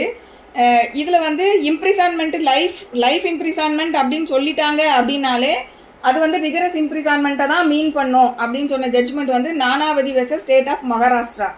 அதாவது லைஃப் இம்ப்ரிசான்மெண்ட்னு ஜட்ஜி வந்து ஆர்டர் பாஸ் பண்றாங்க அப்படின்னா அந்த இடத்துல இது ரிகரஸா இல்ல சிம்பிளா அப்படின்லாம் சொல்லணுன்றது அவசியம் கிடையாது. லைஃப் இம்ப்ரிசான்மெண்ட்னாலே அது ரிகரஸ் இம்ப்ரிசான்மெண்ட்டா தான் ட்ரீட் பண்ணணும், அப்படிதான் எடுத்துக்கிடணும்னு சொன்ன ஜட்ஜ்மெண்ட். ஸோ லைஃப் இம்ப்ரிசான்மெண்ட்டுங்கிறது will not denote simple imprisonment, அது கண்டிப்பா ரிகரஸ் தான் அப்படின்னு சொன்ன ஜட்ஜ்மெண்ட் வந்து Nanavati versus state of Maharashtra.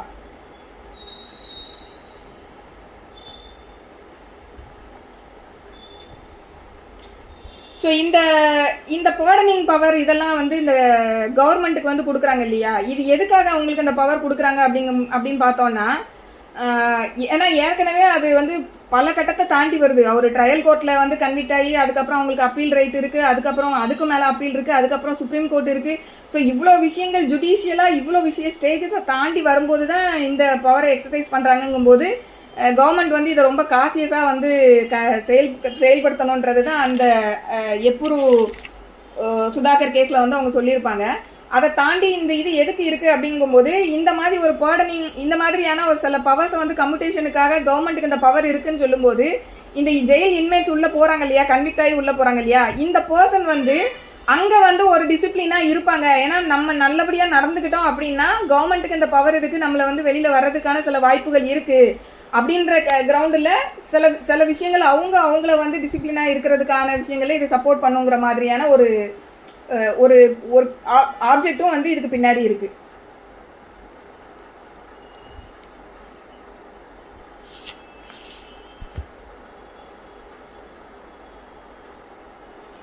சரி, அடுத்து வந்து நம்ம 6 பார்க்க போகிறோம். fraction of term of punishment. Heading வந்து fractions of terms of punishment. In calculating fractions of terms of punishment, imprisonment for life shall be reckoned as equivalent to imprisonment 20 years unless otherwise provided. இது ரொம்ப முக்கியமான ஒரு provision. இதை வந்து ரொம்ப அழகு நம்ம கரெக்டாக அண்டர்ஸ்டாண்ட் பண்ணணும். இங்கே என்ன சொல்கிறாங்க அப்படின்னா, இம்ப்ரிசான்மெண்ட் ஃபார் லைஃப் அப்படிங்கிறது வந்து in calculating fractions of terms of punishment, imprisonment for life shall be reckoned as equivalent to imprisonment for 20 years அப்படின்னு சொல்கிறாங்க இல்லையா.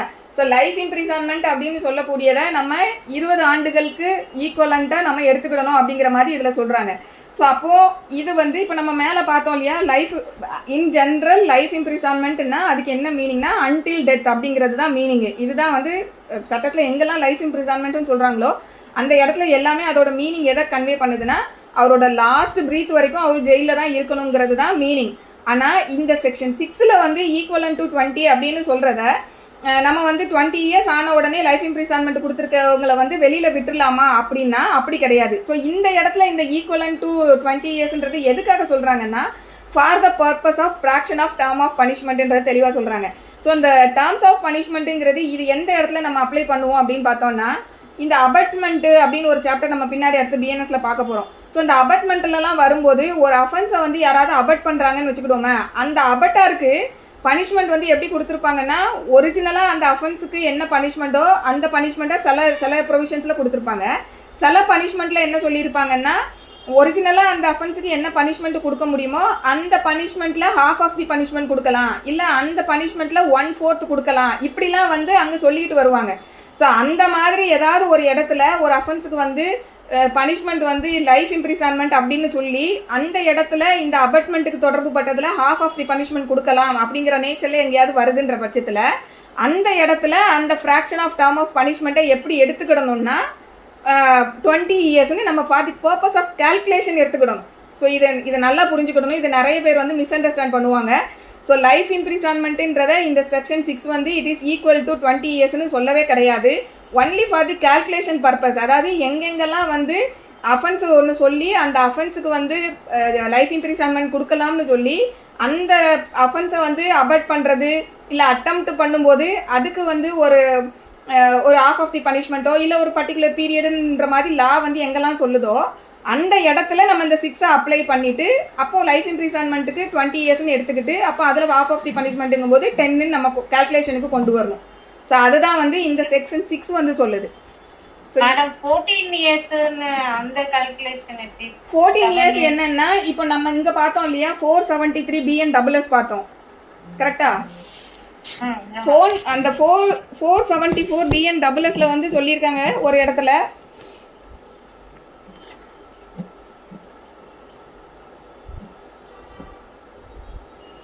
இந்த 14 இயர்ஸ்ன்றது வந்து சாரி 474 இல்லை 475 BNSSல ஒருத்தங்களுக்கு வந்து ஒரு ஒரு அஃபென்ஸுக்கு டெத் சென்டென்ஸும் கொடுக்கலாம், இல்லை லைஃப் இம்ப்ரிசன்மெண்ட்டும் கொடுக்கலாம். ஆனால் கோர்ட் வந்து லைஃப் இம்ப்ரிசன்மெண்ட் கொடுத்துருக்கு சரியா, இது ஒரு சினாரியோ. இன்னொரு கேஸில் வந்து டெத் சென்டென்ஸே வந்து கோர்ட் வந்து கொடுத்துருக்கு, இன்னொரு கேஸில் வந்து டெத் சென்டென்ஸ் கொடுக்குறாங்க. ஆனால் கவர்மெண்ட் என்ன பண்ணுதுன்னா அந்த சென்டென்ஸை வந்து கம்யூட் பண்ணணும், குறைக்கணும்னு நினைக்கிறாங்க. ஸோ இந்த மாதிரி ரெண்டு டைப்லேயுமே வரும்போது கவர்மெண்ட் என்ன பண்ணணும்னா அவங்க அந்த அந்த அந்த பனிஷ்மெண்ட்டை கம்யூட் பண்ணணும்னு நினைக்கும் போது 14 இயர்ஸ் ஆகுது கண்டிப்பாக அவங்க ஜெயிலில் கண்டிப்பாக அண்டர்கான் பண்ணணும்னு சொல்லக்கூடியது தான் இந்த 475. ஸோ இந்த இடத்துல மட்டும்தான் 14 இயர்ஸ்ன்றது சொல்லியிருப்பாங்க. அதாவது ஒருத்தர் ஏற்கனவே பனிஷ் பண்ணப்பட்டிருக்காரு, அவருக்கு லைஃப் இம்ப்ரிசன்மெண்ட் கொடுத்துருக்காங்க, ஆனால் அந்த அஃபென்ஸுக்கு டெத் சென்டென்ஸுக்கும் கொடுக்கறதுக்கு கோர்ட்டுக்கு பவர் இருக்குது. ஆனால் கோர்ட் வந்து அவங்க டிஸ்கிரிப்ஷனை பயன்படுத்தி லைஃப் இம்ப்ரிசன்மெண்ட் கொடுத்துட்டாங்க. இப்போ இந்த லைஃப் இம்ப்ரிசன்மெண்ட்டை கவர்மெண்ட் வந்து கம்யூட் பண்ணுறதுக்கு அவங்களுக்கு பவர் இருக்குல்ல, அப்போ கவர்மெண்ட் வந்து அந்த சென்டென்ஸை கம்யூட் பண்ணும்போது அவரை வந்து நான் வந்து உங்கள் பனிஷ்மெண்ட்டை வந்து லைஃப் இம்ப்ரிசன்மெண்ட்டை குறைக்கிறேன் அப்படின்னு சொல்லிட்டு 10 வருஷம் அப்படின்னு கம்யூட் பண்ணி விடக்கூடாது. அட்லீஸ்ட் அவங்க 14 இயர்ஸ் ஆகுது உள்ள இருக்கணும், அதுக்கப்புறமா தான் குறைக்கணும்னு சொல்லக்கூடியது தான் இந்த 475. ஸோ அதே ஓகே மேடம். அதுல சொல்றாங்க எதுல இதுக்கு முன்னாடி நம்ம பார்த்தோம்ல அதுல 20 சொல்றாங்க. நான் சொல்றேன், அதான் சொல்றேன். இந்த ரெண்டு கான்செப்டே நல்லா தெளிவா புரிஞ்சுக்கோங்க. பிஎன்எஸ்ல வந்து 20 ஏன் சொல்றாங்கன்னா இப்ப சில அஃபென்ஸை வந்து நீங்க தூண்டுறீங்கன்னு வச்சுக்கிடுங்களேன். ஆக்சுவலி இப்போ நான் இப்போ ஒரு இல்லஸ்ட்ரேஷனுக்கு சொல்றேன், இது ஆக்டை பார்த்து சொல்ல ஒரு இல்லஸ்ட்ரேஷனுக்கு சொல்றேன்.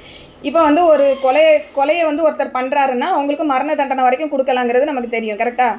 இப்போ அட்டெம்ப்ட் டு மர்டர் ஒருத்தர் பண்ணுறாரு, இல்லைனா அட்டெம்ப்ட் இல்லை, ஒருத்தர் அபட் பண்ணுறாருன்னு வச்சுக்கிடுவோம். ஒருத்தங்களை கொலை பண்ணுறதுக்கு இன்னொருத்தர் வந்து தூண்டுறாருன்னு வச்சுக்கிடுவோம். இப்போ இந்த தூண்டுற இடத்துல ஆக்சுவலி இந்த அபட்மெண்ட்டை பண்ணக்கூடியவங்களுக்கு ஒரு பனிஷ்மெண்ட் வந்து லாவில் சொல்லியிருப்பாங்க.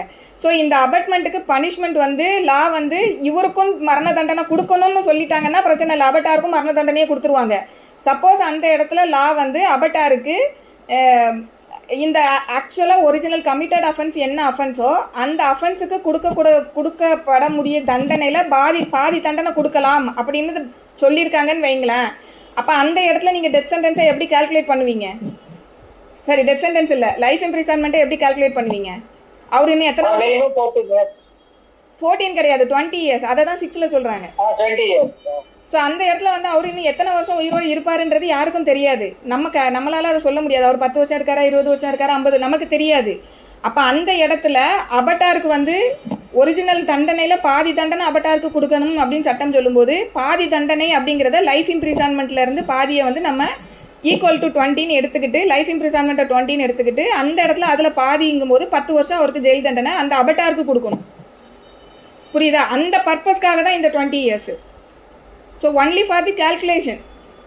மற்றபடி உங்களுக்கு ஒரிஜினலாக ஒரு அக்யூஸ்டுக்கு வந்து லைஃப் இம்ப்ரிசன்மெண்ட்னா அது லைஃப் இம்ப்ரிசன்மெண்ட் தான்.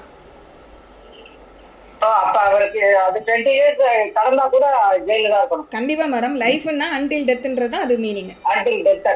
ஆமா ஆமா, அன்டில் இடத்துல மட்டும் 2014 மாறுது. 2014ன்றது இந்த பர்பஸ்க்காக தான், அவங்களோட தண்டனையே அது குறைக்கல. கம்யூட்டேஷனை பொறுத்த வரைக்கும் கவர்மெண்ட் கண்டிப்பா 14 வருஷமாவது அவங்கள உள்ள வச்சு தான் கம்யூட் பண்ணணும், அதுக்கு கீழே கம்யூட் பண்ணக்கூடாதுன்றது BNWSல சொல்லியிருக்காங்க. இங்க செக்ஷன் 6ல சொல்லியிருக்கக்கூடிய BNSன்றது டோட்டலி வேற. இது வந்து அஃபென்ஸ், ஏதாவது ஒரு அஃபென்ஸுக்கு வந்து லைஃப் இம்ப்ரிசன்மெண்ட் கொடுக்கணும்னு சட்டம் சொல்லியிருக்கும் போது அபட்டாருக்கோ இல்லை அட்டெம்ப்ட்டுக்கு கமிட் பண்ணுறவங்களுக்கோ பாதி தண்டனை அதில் கொடுங்க அப்படின்னு சொல்லியிருக்கும் போது இந்த லைஃபுக்கு பாதி நம்ம எப்படி எடுப்போன்ற ஒரு டவுட் வரும். அப்போ அந்த இடத்துல லைஃபை வந்து நீங்கள் 20 எடுத்துக்கிட்டு அதில் பாதி கொடுங்க அப்படின்ற மாதிரியான மீனிங்ல இதை சொல்லியிருக்காங்க. சில இடங்கள்ல சில நேரங்கள்ல டபுள் லைஃப் இம்ப்ரிசன்மெண்ட்லாம் கொடுக்குறாங்கல்ல. ஆமா ஆமா, சொல்லுங்க. டபுள் லைஃப்னா இப்ப நமக்குமே நிறைய இதுல வந்து இப்ப இந்த நியூ ஆக்ட்ல வந்து 20 இயர்ஸ்லாம் கொண்டு வந்திருக்காங்க மேடம். நிறைய ப்ரொவிஷன்ஸ்ல 20 இயர்ஸ் இம்ப்ரிசன்மெண்ட் கொடுத்து கொண்டு வந்திருக்காங்க. ஸோ டபுள் லைஃப்னா என்னன்னா நீங்க 2 குற்றத்துக்கு வந்து லைஃப் இம்ப்ரிசன்மெண்ட் கொடுக்க முடியும். இப்போ 2 அஃபென்ஸ் கமிட் பண்ணியிருக்காரு, 2க்குமே வந்து லைஃப் இம்ப்ரிசன்மெண்ட் கொடுக்க முடியும் அப்படின்னு சொல்லும்போது கோர்ட் வந்து இதுக்கும் நான் லைஃப் இம்ப்ரிசன்மெண்ட் கொடுக்கேன், அதுக்கும் லைஃப் இம்ப்ரிசன்மெண்ட் கொடுக்கேன்னு சொல்லி கன்விக்ட் பண்ணும்போது அது டபுள் லைஃப்னு சொல்லுவாங்க. சோ அந்த கவுண்டிங் தான், அது வேற ஒண்ணும் கிடையாது. Okay okay. சோ இப்ப இந்த பிரசிடென்ட்டோ கவர்னரோ விடுதலை பண்ண முடிவு பண்றாங்கன்னு வெச்சுக்கோங்களேன், அதுக்கு சுப்ரீம் கோர்ட்டோட பர்மிஷன் தேவையா? தேவையில்லை மேம், தேவையில்லை. Purely subject to satisfaction of the president and governor. ஓகேவா? தலையிட முடியாது சுப்ரீம் கோர்ட், ஆமா தலையிட முடியாது. ஆனா எப்போ ஜுடிஷியல் ரிவ்யூன்னு ஒரு கான்செப்ட் இருக்கு, அந்த ஜுடிஷியல் ரிவ்யூங்கிறத வந்து சுப்ரீம் கோர்ட் வந்து எக்ஸசைஸ் பண்ண முடியும். அது எப்போ பண்ண முடியும் அப்படின்னா சில எக்ஸப்ஷனல் கேசஸ்ல வந்து நம்ம முதலே சொன்ன மாதிரி இப்போ இந்த எப்ரூ சுதாகர் கேஸ்ல பார்த்தோம் இல்லையா, எப்ரூ சுதாகர் கேஸ்ல கோர்ட்டு தான் வந்து தலையிட்டு இந்த இதை சொல்லியிருக்காங்க. ஸோ சில எப்போ தலையிடலாங்கிறத தான் வந்து அவங்க பார்ப்பாங்க. அவங்க வந்து அதை குட் ஃபெய்த்தில் எக்ஸசைஸ் பண்ணியிருக்காங்களா, அதே போல் இப்போ நம்ம அந்த கேஸில் பார்த்தோம் இல்லையா, அவங்க வந்து ஒரு ரிலீஜியஸ் பர்பஸ்க்காகவோ இல்லை வந்து எனக்கு பொலிட்டிக்கலாக ரொம்ப லாயலாக இருந்தால் இந்த மாதிரியான ரீசன் எல்லாம் அவங்க எக்ஸசைஸ் பண்ணியிருந்தாங்கன்னா அவங்க அந்த பவரை எக்ஸசைஸ் பண்ணினதுல வந்து இர்ரெகுலாரிட்டி இருக்குது, ஃப்ளா இருக்குன்ற கான்செப்டில் அவங்க இன்டர்ஃபியர் பண்ணுறதுக்கு ஜுடிஷியல் ரிவ்யூன்றதுல அவங்க தலையிடுறதுக்கு பவர் இருக்குது. அதுதான் ஜுடிஷியல் ரிவ்யூ வந்து அவங்களுக்கு இருக்கு மேம். ஓகேவா?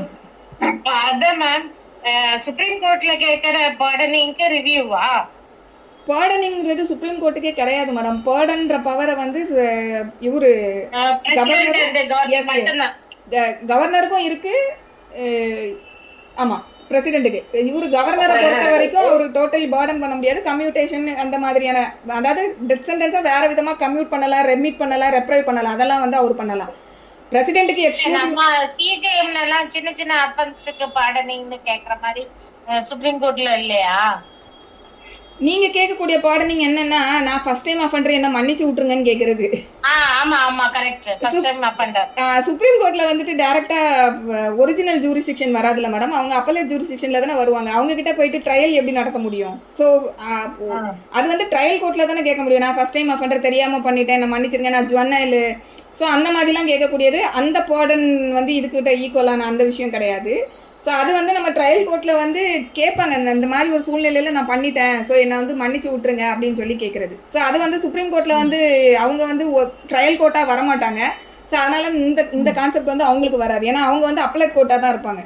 ஸோ அப்பலேட் கோர்ட்டுக்கு வரும்போது அப்பலேட் கோர்ட்டில் கூட நீங்கள் வந்து என்னை மன்னிச்சு விட்டுருங்க அப்படின்னு சொல்லி கேட்க முடியுமானா கேட்கலாம். அது வந்து டோட்டலி டிஃப்ரெண்ட்டு. இந்த கவர்மெண்ட்டோட பவர்ன்றது டோட்டலி டிஃப்ரெண்ட்டு. அது நீங்கள் கோர்ட்டில் கேஸ் நடத்தும்போது நம்ம என்ன வேணால் கோர்ட்டில் கேட்கலாம்.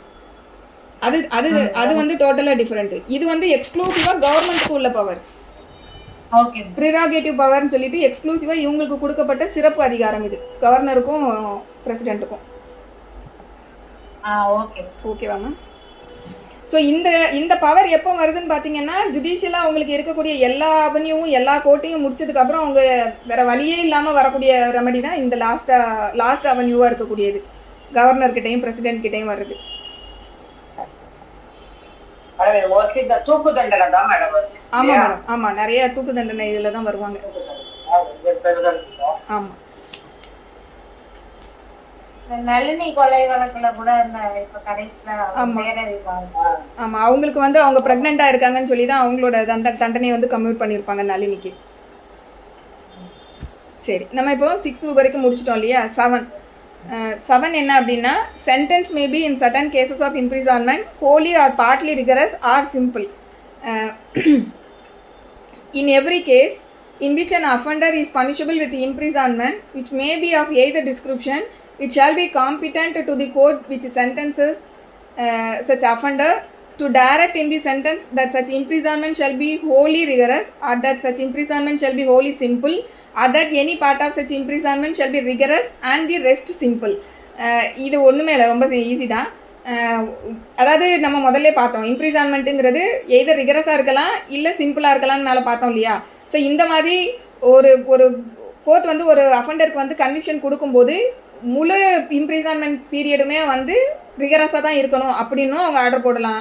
இல்லை ஃபுல் டேர்ம் ஆஃப் இம்ப்ரிசன்மெண்ட்டும் வந்து சிம்பிளாக தான் இருக்கணும்னு அவங்க ஆர்டர் போடலாம். இல்லை பார்ட்லி ரிகரஸாக இருக்கலாம், பார்ட்லி சிம்பிளாக இருக்கணும்னு சொல்லியும் ஆர்டர் போடலாம். ஸோ அதுதான் இது, வேறு ஒன்றுமே கிடையாது. ஸோ இது வந்து ஜட்ஜுக்கு அந்த டிஸ்கிரிப்ஷன் இருக்குது, அவங்க ஆர்டர் பாஸ் பண்ணும்போது எப்படி வேணாலும் பண்ணிக்கலாம். ஸோ இதுதான் 7. அடுத்து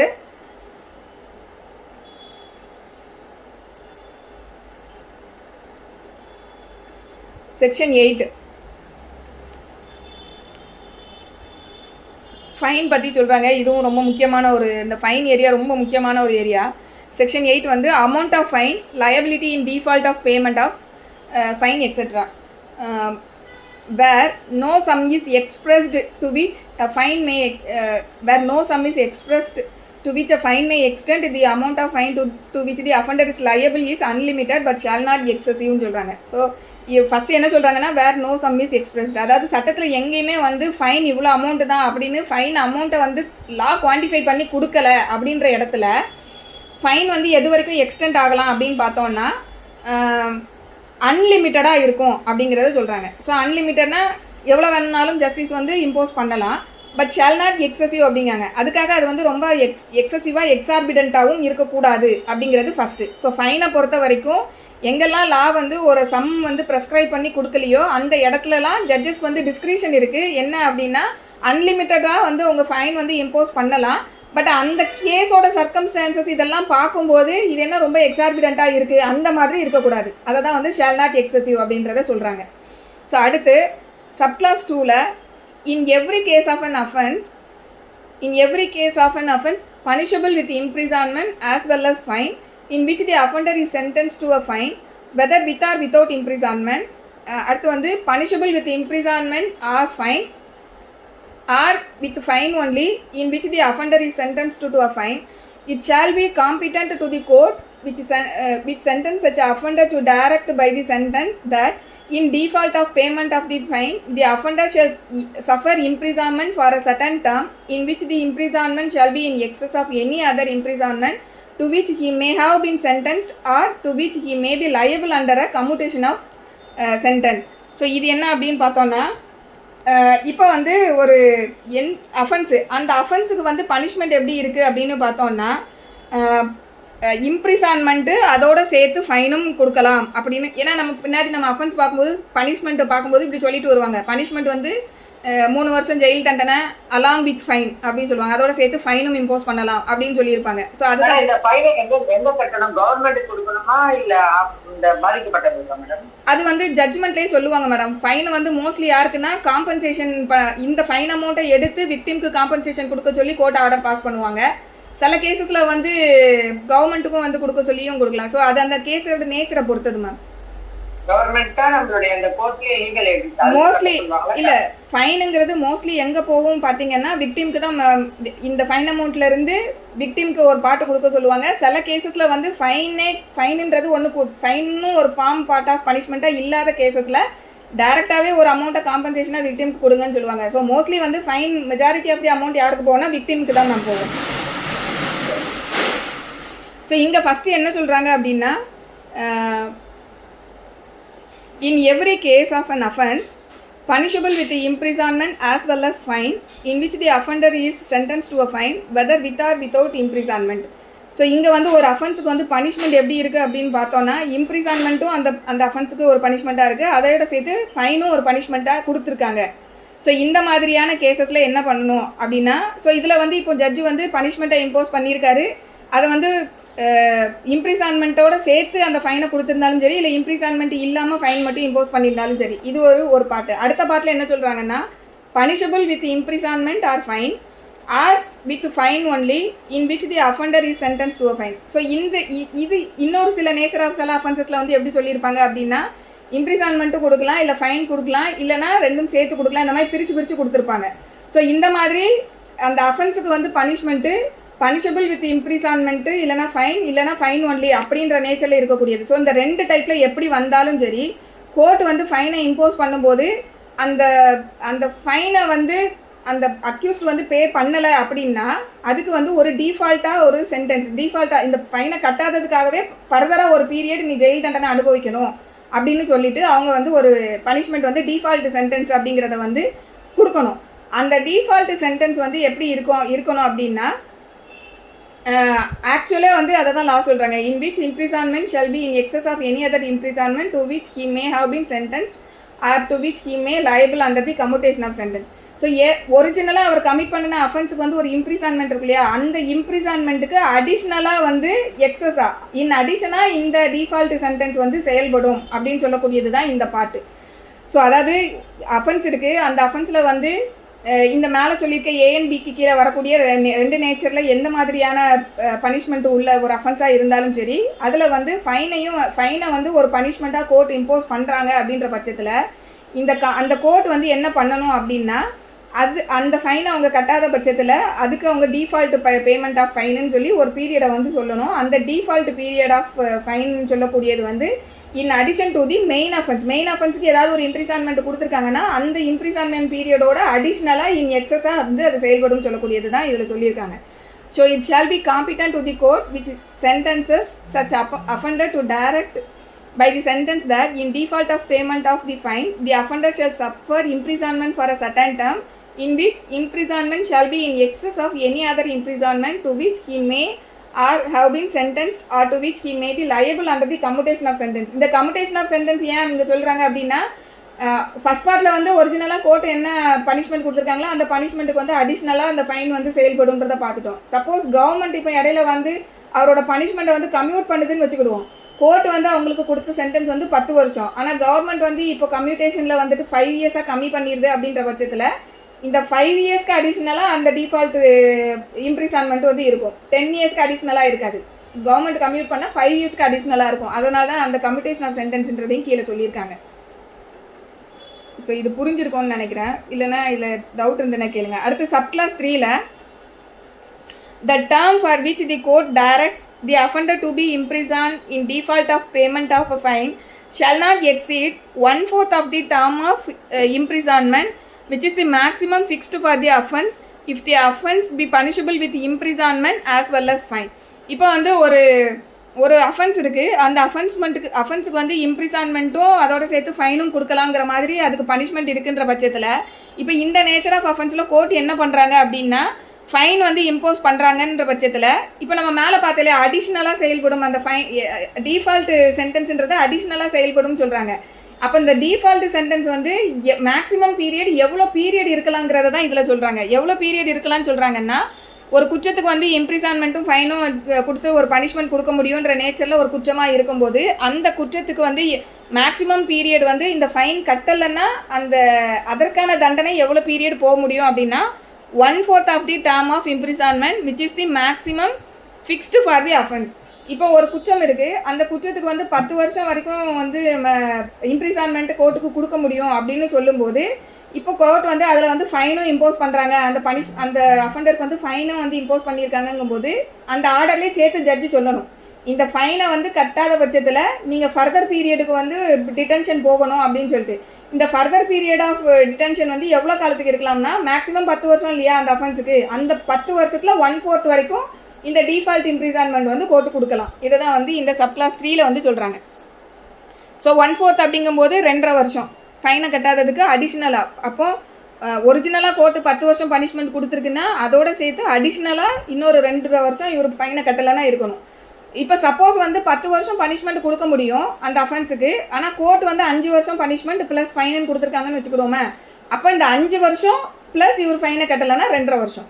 ஸோ 2.5 வருஷம். ஸோ இந்த 2.5 வருஷங்கிறது டிஃபால்ட் சென்டென்ஸ் நீங்கள் எதுலேருந்து கால்குலேட் பண்ணணும்னா கோர்ட் வந்து ஆக்சுவலாக என்ன பனிஷ்மெண்ட் கொடுத்துருக்குங்கிறதுலேருந்து கால்குலேட் பண்ணக்கூடாது. ஒரிஜினலாக கோர்ட் எவ்வளோ கொடுக்க முடியும், அந்த மேக்ஸிமம் லெவல் எவ்வளோ அந்த அஃபென்ஸுக்கு வந்து கொடுக்க முடியுமோ அந்த சென்டென்ஸில் 1/4 வந்து கொடுக்கணும். ஸோ கோர்ட் வந்து ஒரு 10 வருஷம் பனிஷ்மெண்ட் 10 வருஷம் கொடுக்கக்கூடிய ஒரு அஃபென்ஸுக்கு வந்து 1 வருஷம் கூட கொடுக்கலாம்.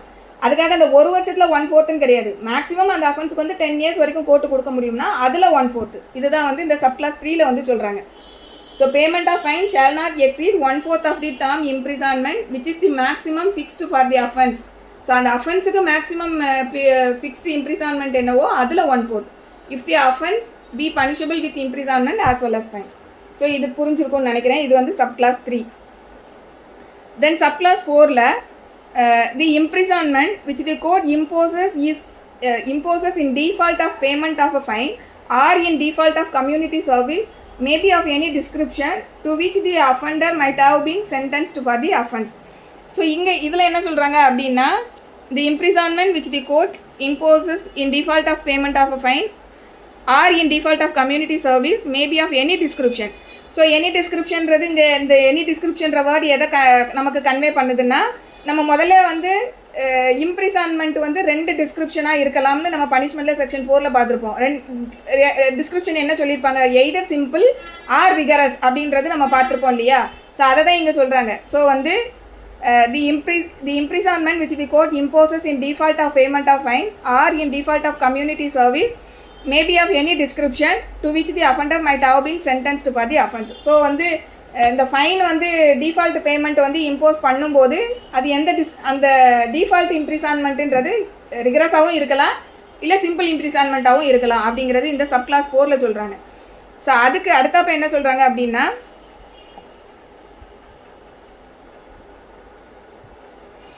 if the offense is punishable with fine or community service the imprisonment which the court imposes in default of fine or in default of community service shall be simple and the term for which the court directs the offender to be imprisoned in default of payment of fine or in default of community service shall not exceed.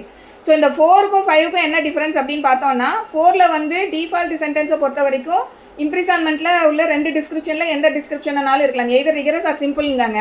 5ல் என்ன சொல்கிறாங்க அப்படின்னா ஒரு offence இருக்குது, அந்த அஃபென்ஸுக்கு வந்து punishment வந்து fine மட்டுமே தான் பனிஷ்மெண்ட்டு, இல்லைனா கம்யூனிட்டி சர்வீஸ் மட்டும்தான் பனிஷ்மெண்ட்டு, அதுக்கு இம்ப்ரிசான்மெண்ட்லாம் எதுவுமே கொடுக்க முடியாது. அந்த மாதிரி நேச்சரில் உள்ள அஃபென்ஸாக இருக்குதுன்னா இந்த சப்கிளாஸ் 5 நம்ம இன்வோக் பண்ணணும். சப்கிளாஸ் 4 பொறுத்த வரைக்கும் அப்படி கிடையாது. ஃபைனும் கம்யூனிட்டி சர்வீஸ் இருந்திருக்கலாம், அதோட சேர்த்து இம்ப்ரிசான்மெண்ட்டும் வந்து இருந்திருக்கலாம். சாரி ஆமாம், இம்ப்ரிசான்மெண்ட்டும் இருக்கும்போது அந்த இது ரிகரஸ் ஆர் சிம்பிள் அப்படி அந்த இதில் எதுனாலும் இருக்கலாம். பட் சப்கிளாஸ் 5 பொறுத்த வரைக்கும் கமிட்டட் அஃபென்ஸை பொறுத்த வரைக்கும் அது வந்து வெறும் ஃபைன் மட்டுமே தான் அதுக்கு வந்து பனிஷ்மெண்ட்டே கொடுக்க முடியும், இல்லை கம்யூனிட்டி சர்வீஸ் மட்டும்தான் அதுக்கு வந்து பனிஷ்மெண்ட் கொடுக்க முடியும், இம்ப்ரிசான்மெண்ட் எல்லாம் கொடுக்கவே முடியாது. அந்த நேச்சர் ஆஃப் அஃபென்ஸாக இருக்கும்போது டிஃபால்ட் இப்போ ஃபைன் மட்டும் தான் கொடுக்க முடியும், ஃபைன் இம்போஸ் பண்ணியிருக்கு கோர்ட்டு. அப்போ அதை ஒரு கட்டலங்கும் போது டிஃபால்ட் சென்டென்ஸ் என்ன பண்ணணுங்கிறத கோர்ட் அதில் சொல்லணும் இல்லையா? ஸோ இந்த நேச்சரில் வந்து default of payment of fine எப்படி இருக்கணும் அப்படின்னா சிம்பிள் இம்ப்ரிசான்மெண்ட்டாக மட்டும்தான் கோர்ட் வந்து அவங்களுக்கு இம்போஸ் பண்ணணும், ரிகரஸ் இம்ப்ரிசான்மெண்ட் வந்து இதில் கொடுக்க முடியாது. ஸோ இது சப்கிளாஸ் 5. அடுத்து வந்து இந்த சப்கிளாஸ் 5ல சப்சிக்வெண்ட்டாக என்ன சொல்கிறாங்க அப்படின்னா இந்த மாதிரியான இந்த இம்ப்ரிசான்மெண்ட் இந்த டிஃபால்ட் சென்டென்ஸ் கொடுக்கும்போது அதோட மேக்ஸிமம் பீரியட் வந்து எவ்வளோ நாளைக்கு வரைக்கும் இருக்கலாம், அதாவது ஃபைன் மட்டும் இல்லை கம்யூனிட்டி சர்வீஸ் மட்டும் கொடுத்து அதில் சிம்பிள் இம்ப்ரிசான்மெண்ட்னு கொடுக்குறாங்க இல்லையா?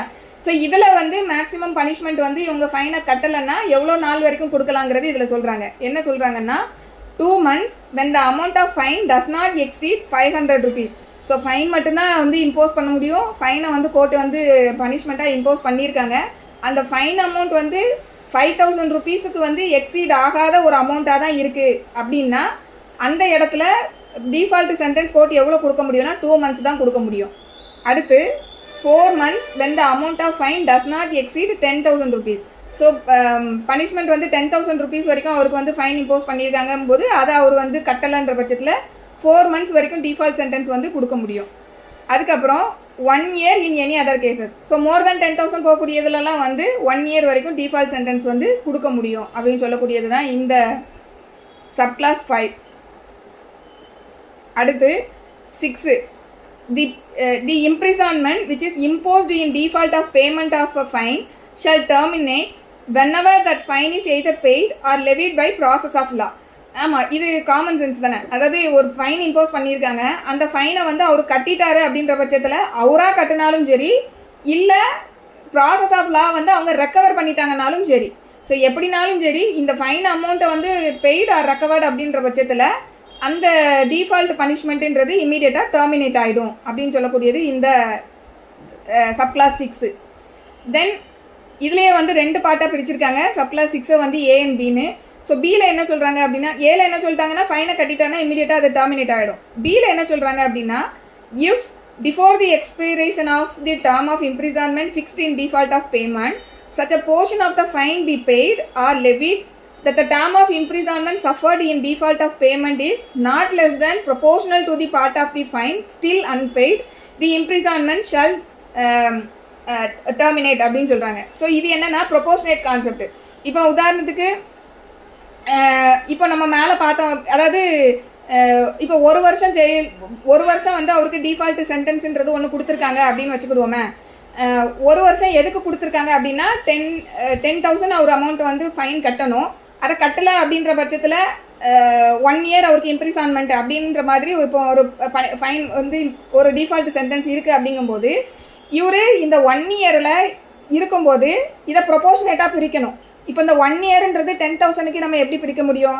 4 பிரிக்கும் அப்படின்னா 2,500 2,500 2,500 4 டேர்மாக பிரிக்கலாம். இப்போ இந்த 1 year இம்ப்ரிசான்மெண்ட்டை வந்து நம்ம எப்படி பிரிக்கலாம்? 4 3 மாதம் இல்லையா? 4 12 3 மாதம். ஸோ இப்போ ஒரு 3 மாதம் அவர் வந்து ஜெயிலில் இருக்கிறாருன்னு வச்சுக்கிறோம். ஃபஸ்ட்டு ஒரு 3 மாதம் ஜெயிலில் இருந்திருக்காரு. இப்போ இந்த 3 மாதன்றது ப்ரொபோர்ஷனேட் அமௌண்ட் என்னது? 2,500 ரூபா. ஸோ 2,500 ரூபாய்க்கு 3 மாதம், அடுத்த 2,500 ரூபாய்க்கு 3 மாதம், அடுத்த 2,500 3 மாதம், அடுத்த 2,500 3 மாதம். 1 year கால்குலேஷன் வருமா? ஸோ இப்போ இவர் வந்து 3 மாதம் ஜெயிலில் இருக்கும்போது இவர் வந்து 7,500 ரூபாயை கட்டிடுறாருன்னு வச்சுக்கிடுவோம். கரெக்டாக 3வது மாதம் முடிய போகுது. அப்போ வந்து அவர் 7,500 ரூபாயை கட்டிடுறாருன்ற பட்சத்தில் ப்ரொபோர்ஷனேட்டாக அவர் வந்து கட்டாமல் விட்ட அமௌண்ட் 2,500 தான். அதுக்கு ஜெயில் தண்டனை ஆல்ரெடி இருந்துட்டாரு. மீதி அமௌண்ட்டை ரிமைனிங் பார்ட்டை அவர் கட்டி முடிச்சிட்டாரு. அப்போ இம்மீடியட்டாக அவரை வந்து டெர்மினேட் பண்ணிடணும், அந்த டிஃபால்ட் சென்டென்ஸை டெர்மினேட் பண்ணிடணும். ஸோ அதை தான் வந்து இவர் அண்டர்கான் பண்ணக்கூடிய அந்த டிஃபால்ட் சென்டென்ஸ் பீரியட் ப்ளஸ் இந்த ஃபைன் அமௌண்ட் இதில் ப்ரொபோர்ஷனேட்டாக ரெண்டையும் கால்குலேட் பண்ணி அதுக்கு தகுந்த மாதிரி அதை வந்து நம்ம டெர்மினேட் பண்ணணும்னு சொல்லக்கூடியதான் இந்த சப் கிளாஸ் பி. ஸோ இந்த இல்லஸ்ட்ரேஷனில் தெளிவாக கொடுத்துருப்பாங்க. So A is sentenced to a fine of 1,000 rupees and to 4 months. So இவர் வந்து 1,000 rupeesக்கு வந்து சென்டென்ஸ் ஆயிருக்காரு and to 4 month imprisonment in default of payment. இப்போ 1 மாதம் வந்து 1,000 ரூபாய் ஃபைனு, அதுக்கு டிஃபால்ட் சென்டென்ஸ் வந்து 1 monthன்னு கொடுத்துருக்காங்க. இப்போ ஹியர்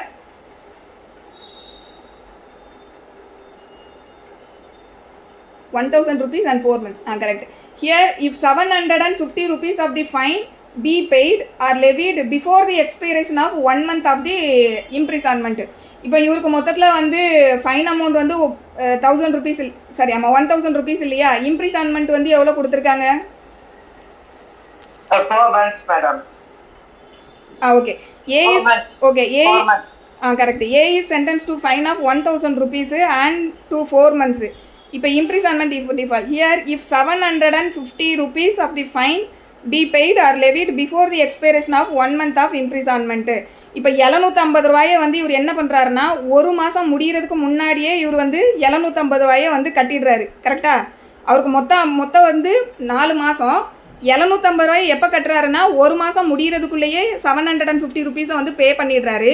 அப்போ இதில் வந்து ப்ரொபோர்ஷனேட் அமௌண்ட்டுன்னு பார்த்தோன்னா இவர் இப்போ இந்த ஒரு மாதம் முடித்த உடனேயே அவரை வந்து ரிலீஸ் பண்ணிடணும். ஏன்னா ரிமைனிங் மூணு பார்ட்டுக்கு வந்து அவர் இப்போவே கட்டிட்டாரு. அவர் ஆக்சுவலி இருக்க வேண்டியது 4 மாதம் 1000 rupees. இதை 4 பிரித்தோம் அப்படின்னா 250 பிரியும். 4 மாதத்துக்கு ப்ரொபோர்ஷனேட்டாக போட்டோன்னா 250 ரூபா. இப்போ ஒரு மாதம் அவர் முடியும் போதே என்ன பண்ணுறாருன்னா ஒரு மாதம் முடிகிறதுக்கு முன்னாடி என்ன பண்ணுறாருன்னா 750 வந்து அவர் ரெமிட் பண்ணிட்டாரு. அப்போது அந்த மூணு மாதன்றது அவர் இனிமேல் இருக்க வேண்டாம். கரெக்டாக அந்த ஒரு மாதம் முடிஞ்ச உடனே அவரை வெளியில் விட்டுறலாம் அப்படின்றது தான் ஃபர்ஸ்ட் பார்ட்டில் சொல்கிறாங்க. ஸோ இங்கே என்ன சொல்கிறாங்க அப்படின்னா here if 750 rupees of the fine be paid or levied before the expiration of 1 month of the imprisonment, A will be discharged as soon as the first month has expired. So ஒரு மாதம் முடிஞ்ச உடனே அவர் வெளியில் விட்டுடலாம். அடுத்து if 750 rupees be paid or levied at the time of expiration of the first month. So முதல்ல பார்த்தா இதில் என்ன சொல்கிறாங்கன்னா ஒரு மாதம் முடிகிறதுக்கு முன்னாடியே அவர் 750 ரூபாய் கட்டுறாருங்கும் போது அந்த ஒரு மாதம் அவர் முடிஞ்ச உடனே அவர் வெளியில் விடணும். அடுத்ததில் என்ன சொல்கிறாங்கன்னா கரெக்டாக அந்த ஒரு மாதம் முடியும் போது தான் அவர் 750 கட்டுறாருன்னா கரெக்டாக அந்த மாதம் முடிச்ச உடனே வெளியில் விடுங்க. அதுதான் அடுத்து சொல்கிறாங்க. At any later time while A continues in possession. So இது புரிஞ்சிருக்கும்னு நினைக்கிறேன். அடுத்து A will be immediately discharged. அடுத்து இன்னொன்று என்ன சொல்கிறாங்கன்னா if 500 rupees of the fine be paid or levied before the expiration of 2 months of imprisonment, A will be discharged as soon as 2 months are completed. இப்போ ஒருவேளை வந்து இப்போ proportionate amount வந்து 500 rupees அப்படிங்கும்போது 500 rupeesக்காக வந்து இப்போ அவரை வந்து 4 மாதம் இம்ப்ரிசன்மெண்ட் வைக்கிறாங்க அப்படின்ற பட்சத்தில் அவர் 250 ரூபா கட்டிட்டாருன்னா 2 monthsக்கானதை அவரை கட்டிட்டாரு. அப்போ ரிமைனிங் அமௌண்ட்டை வந்து நம்ம கழிச்சிடலாம். ஸோ இதுதான் வந்து இந்த ப்ரொபோர்ஷனேட் மெத்தடு. இது வந்து உங்களுக்கு புரிஞ்சிருக்கும்னு நினைக்கிறேன். புரியலன்னா கேளுங்க.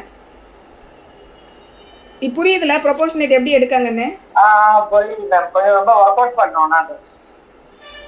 அதாவது ஒன்றும் இல்லை, அந்த ஜெயில் தண்டனை எத்தனை வருஷமோ அதை 4 பிரிச்சிடணும். இந்த அமௌண்ட் எவ்வளவோ அதையும் 4 பிரிச்சுட்டோன்னு வைங்களேன். அந்த 4 பார்ட்டுக்கும் இதில் உள்ள ஒவ்வொரு அமௌண்ட்டு. ஸோ இவன் ஒரு பார்ட்டை வந்து பே பண்ணுறான்னா அந்த 4 பார்ட்டில் 1 பிரிச்சிடணும். 2 பார்ட் பே பண்ணிட்டான்னா அந்த ஜெயில் தண்டனையில் 2 பார்ட்டை வந்து ரெமிட் பண்ணிடணும். ஸோ அவ்வளோதான், வேற ஒன்றும் இல்லை. ஸோ இது வந்து ஈஸியாக நான் புரிஞ்சுக்கிறதுக்காக 4 பார்ட்டாக பிரிங்கன்றேன். சப்போஸ் ஆனால் முன்ன பின்ன சம்டைம்ஸ் பே பண்ணுவாங்க. ஏன்னா கரெக்டாக கட் ஆஃபாக 4 பிரித்து பே பண்ண மாட்டாங்க. அதேதான் மேம். ஓகேவா? ஸோ இது வந்து ப்ரொபோர்ஷனேட்டாக வந்து எடுத்துக்கிறது. அடுத்து வந்து subclass 7. The fine or any part thereof which remains unpaid may be levied at any time within 6 years after the passing of the sentence, and if under the sentence the offender be liable to imprisonment for a longer period than 6 years, then at any time previous to the expiration of that period and the death of the offender does not discharge from the liability and property which would after his death by legally liable for his death. இதுவும் ரொம்ப முக்கியம். இதில் என்ன அப்படின்னா இப்போ fine impose பண்ணுறாங்க இல்லையா, இந்த ஃபைனை வந்து இம்போஸ் பண்ணிட்டதுனால இந்த ஃபைனை எவ்வளோ நாளைக்குள்ளே நம்ம ரெக்கவர் பண்ண முடியும் அப்படின்னு பார்த்தோம்னா அதுக்கான டைமை தான் இதில் சொல்கிறாங்க. 6 yearsன்னு முதல்ல சொல்கிறாங்க. 6 years after the passing of sentence. இதுதான் ஃபர்ஸ்ட் பார்ட்டு. ஸோ ஒரு ஃபைனுன்னு ஒரு தண்டனையில் ஃபைன் இம்போஸ் பண்ணிட்டாங்கன்னா 6 மாதத்துக்குள்ளே வந்து அதை வந்து நம்ம வந்து ரெக்கவர் பண்ண முடியும். அடுத்து and if under the sentence the offender be liable to imprisonment for a longer period than 6 years அப்படின்னா சப்போஸ் வந்து அவருக்கு கொடுக்கப்பட்ட தண்டனையே 6 ஆண்டுகளுக்கு மேலே ஒரு தண்டனையாக கொடுத்துருக்காங்க அப்படின்ற பட்சத்தில் அந்த அவருக்கு இப்போ 10 வருஷம்னு வச்சுக்கிடுவோம். 6 ஆண்டுகளுக்கு மேலேனா 10 வருஷம் ஜெயில் தண்டனை கொடுத்துருக்காங்கன்னா அந்த 10 வருஷத்துக்குள்ளே எப்போ வேணாலும் ரெக்கவர் பண்ணிக்கலாம். 5 வருஷம் ஜெயில் தண்டனைனா 5 வருஷத்துக்குள்ளே ரெக்கவர் பண்ணணும்னு அவசியம் கிடையாது. ஏன்னா ஜென்ரலாகவே 6 வருஷத்துக்குள்ளே ரெக்கவர் பண்ணிக்கலான்னு நமக்கு கொடுத்துட்டாங்க. ஸோ 1 வருஷம் 2 வருஷம் 3 வருஷம் ஜெயில் தண்டனை கொடுத்துருக்காங்கன்னா 6 வருஷத்துக்குள்ளே நம்ம எப்போ வேணாலும் ரெக்கவர் பண்ணிக்கலாம். சப்போஸ் இம்ப்ரிசான்மெண்ட்டே 6 வருஷத்தை தாண்டி ஒரு பீரியட் கொடுக்குறாங்க, 10 வருஷத்துக்கு கொடுத்துருக்காங்கன்னா 6 வருஷம் முடிஞ்சிச்சு, அதனால் இனிமேல் ரெக்கவர் பண்ண முடியாதுன்ற கிடையாது. அந்த 10 வருஷத்துக்குள்ளே எப்போ வேணுனாலும் அதை வந்து இது பண்ணிக்கலாம். அதுதான் வந்து இதில் சொல்கிறாங்க. அடுத்து, and the death of the offender does not discharge from the liability any property which would after his death by legally liable for his death.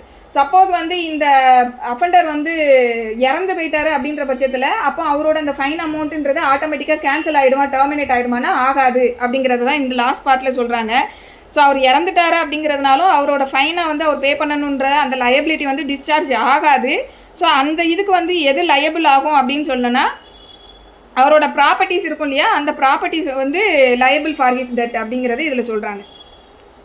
So any property which would after his death be legally liable for his death. So அவரோட property எது இருந்ததுன்னா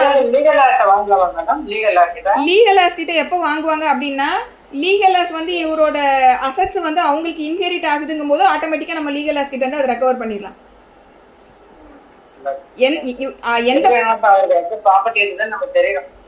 ஆமாம், லீகலாஸ் அவங்களோட ப்ராப்பர்ட்டியை inherit ஆகுறாங்க அப்படின்ற பட்சத்தில் they are liable to pay the amount.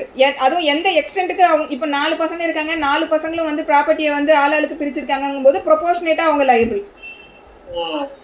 எந்த எக்ஸ்டென்ட்டுக்கு அவங்க ப்ராப்பர்ட்டி டெரைவ் ஆகுறாங்களோ அந்த எக்ஸ்டென்ட்டுக்கு வந்து அவர்கிட்ட இருந்து இது பண்ணிக்கலாம். அந்தந்த அதாவது வேரியஸ் லீகலாஸ் மோர் தென் 1 லீகலாஸ் இருக்காங்கும் போது அப்படி நம்ம வாங்கிக்கலாம். ஸோ இதுதான் வந்து இந்த சப்கிளாஸ் 7ல் சொல்லியிருக்கக்கூடிய விஷயம். ஸோ அந்த ஃபைன் வந்து திருப்பி திருப்பி படித்தா தான் புரியும், ஆனால் இது ரொம்ப முக்கியமான ஒரு ஏரியா. ஆமாம் ஆமாம், நாளைக்கு கண்டினியூ பண்ணலாம். இதில் ஏதாவது டவுட்ஸ் இருந்ததுன்னா கேளுங்க, நம்ம இன்னைக்கு கிளாஸை இதோட வைண்ட் அப் பண்ணிக்கலாம். இது வரைக்கும் தான் இன்னும் ஒரு கிளாஸ் மட்டும்தான் கொஞ்சம் ஒரு மாதிரி வேகாக இருக்கும். அதுக்கப்புறம் ஃபுல்லாக அஃபென்ஸாக தான் வரும், அதனால நம்ம கொஞ்சம் ஆக்ட் இன்ட்ரெஸ்டாக இருக்கும். இப்போ நம்ம பார்க்குறதெல்லாம் ஃபண்டமெண்டலான இந்த ஆக்டில் நம்ம ஆக்டை அண்டர்ஸ்டாண்ட் பண்ணிக்கிறதுக்கு ஒரு பேசிக்கான விஷயங்கள் இப்போ நம்ம பார்த்துக்கிட்டு இருக்கோம். இன்னும் ஒரு கிளாஸ்.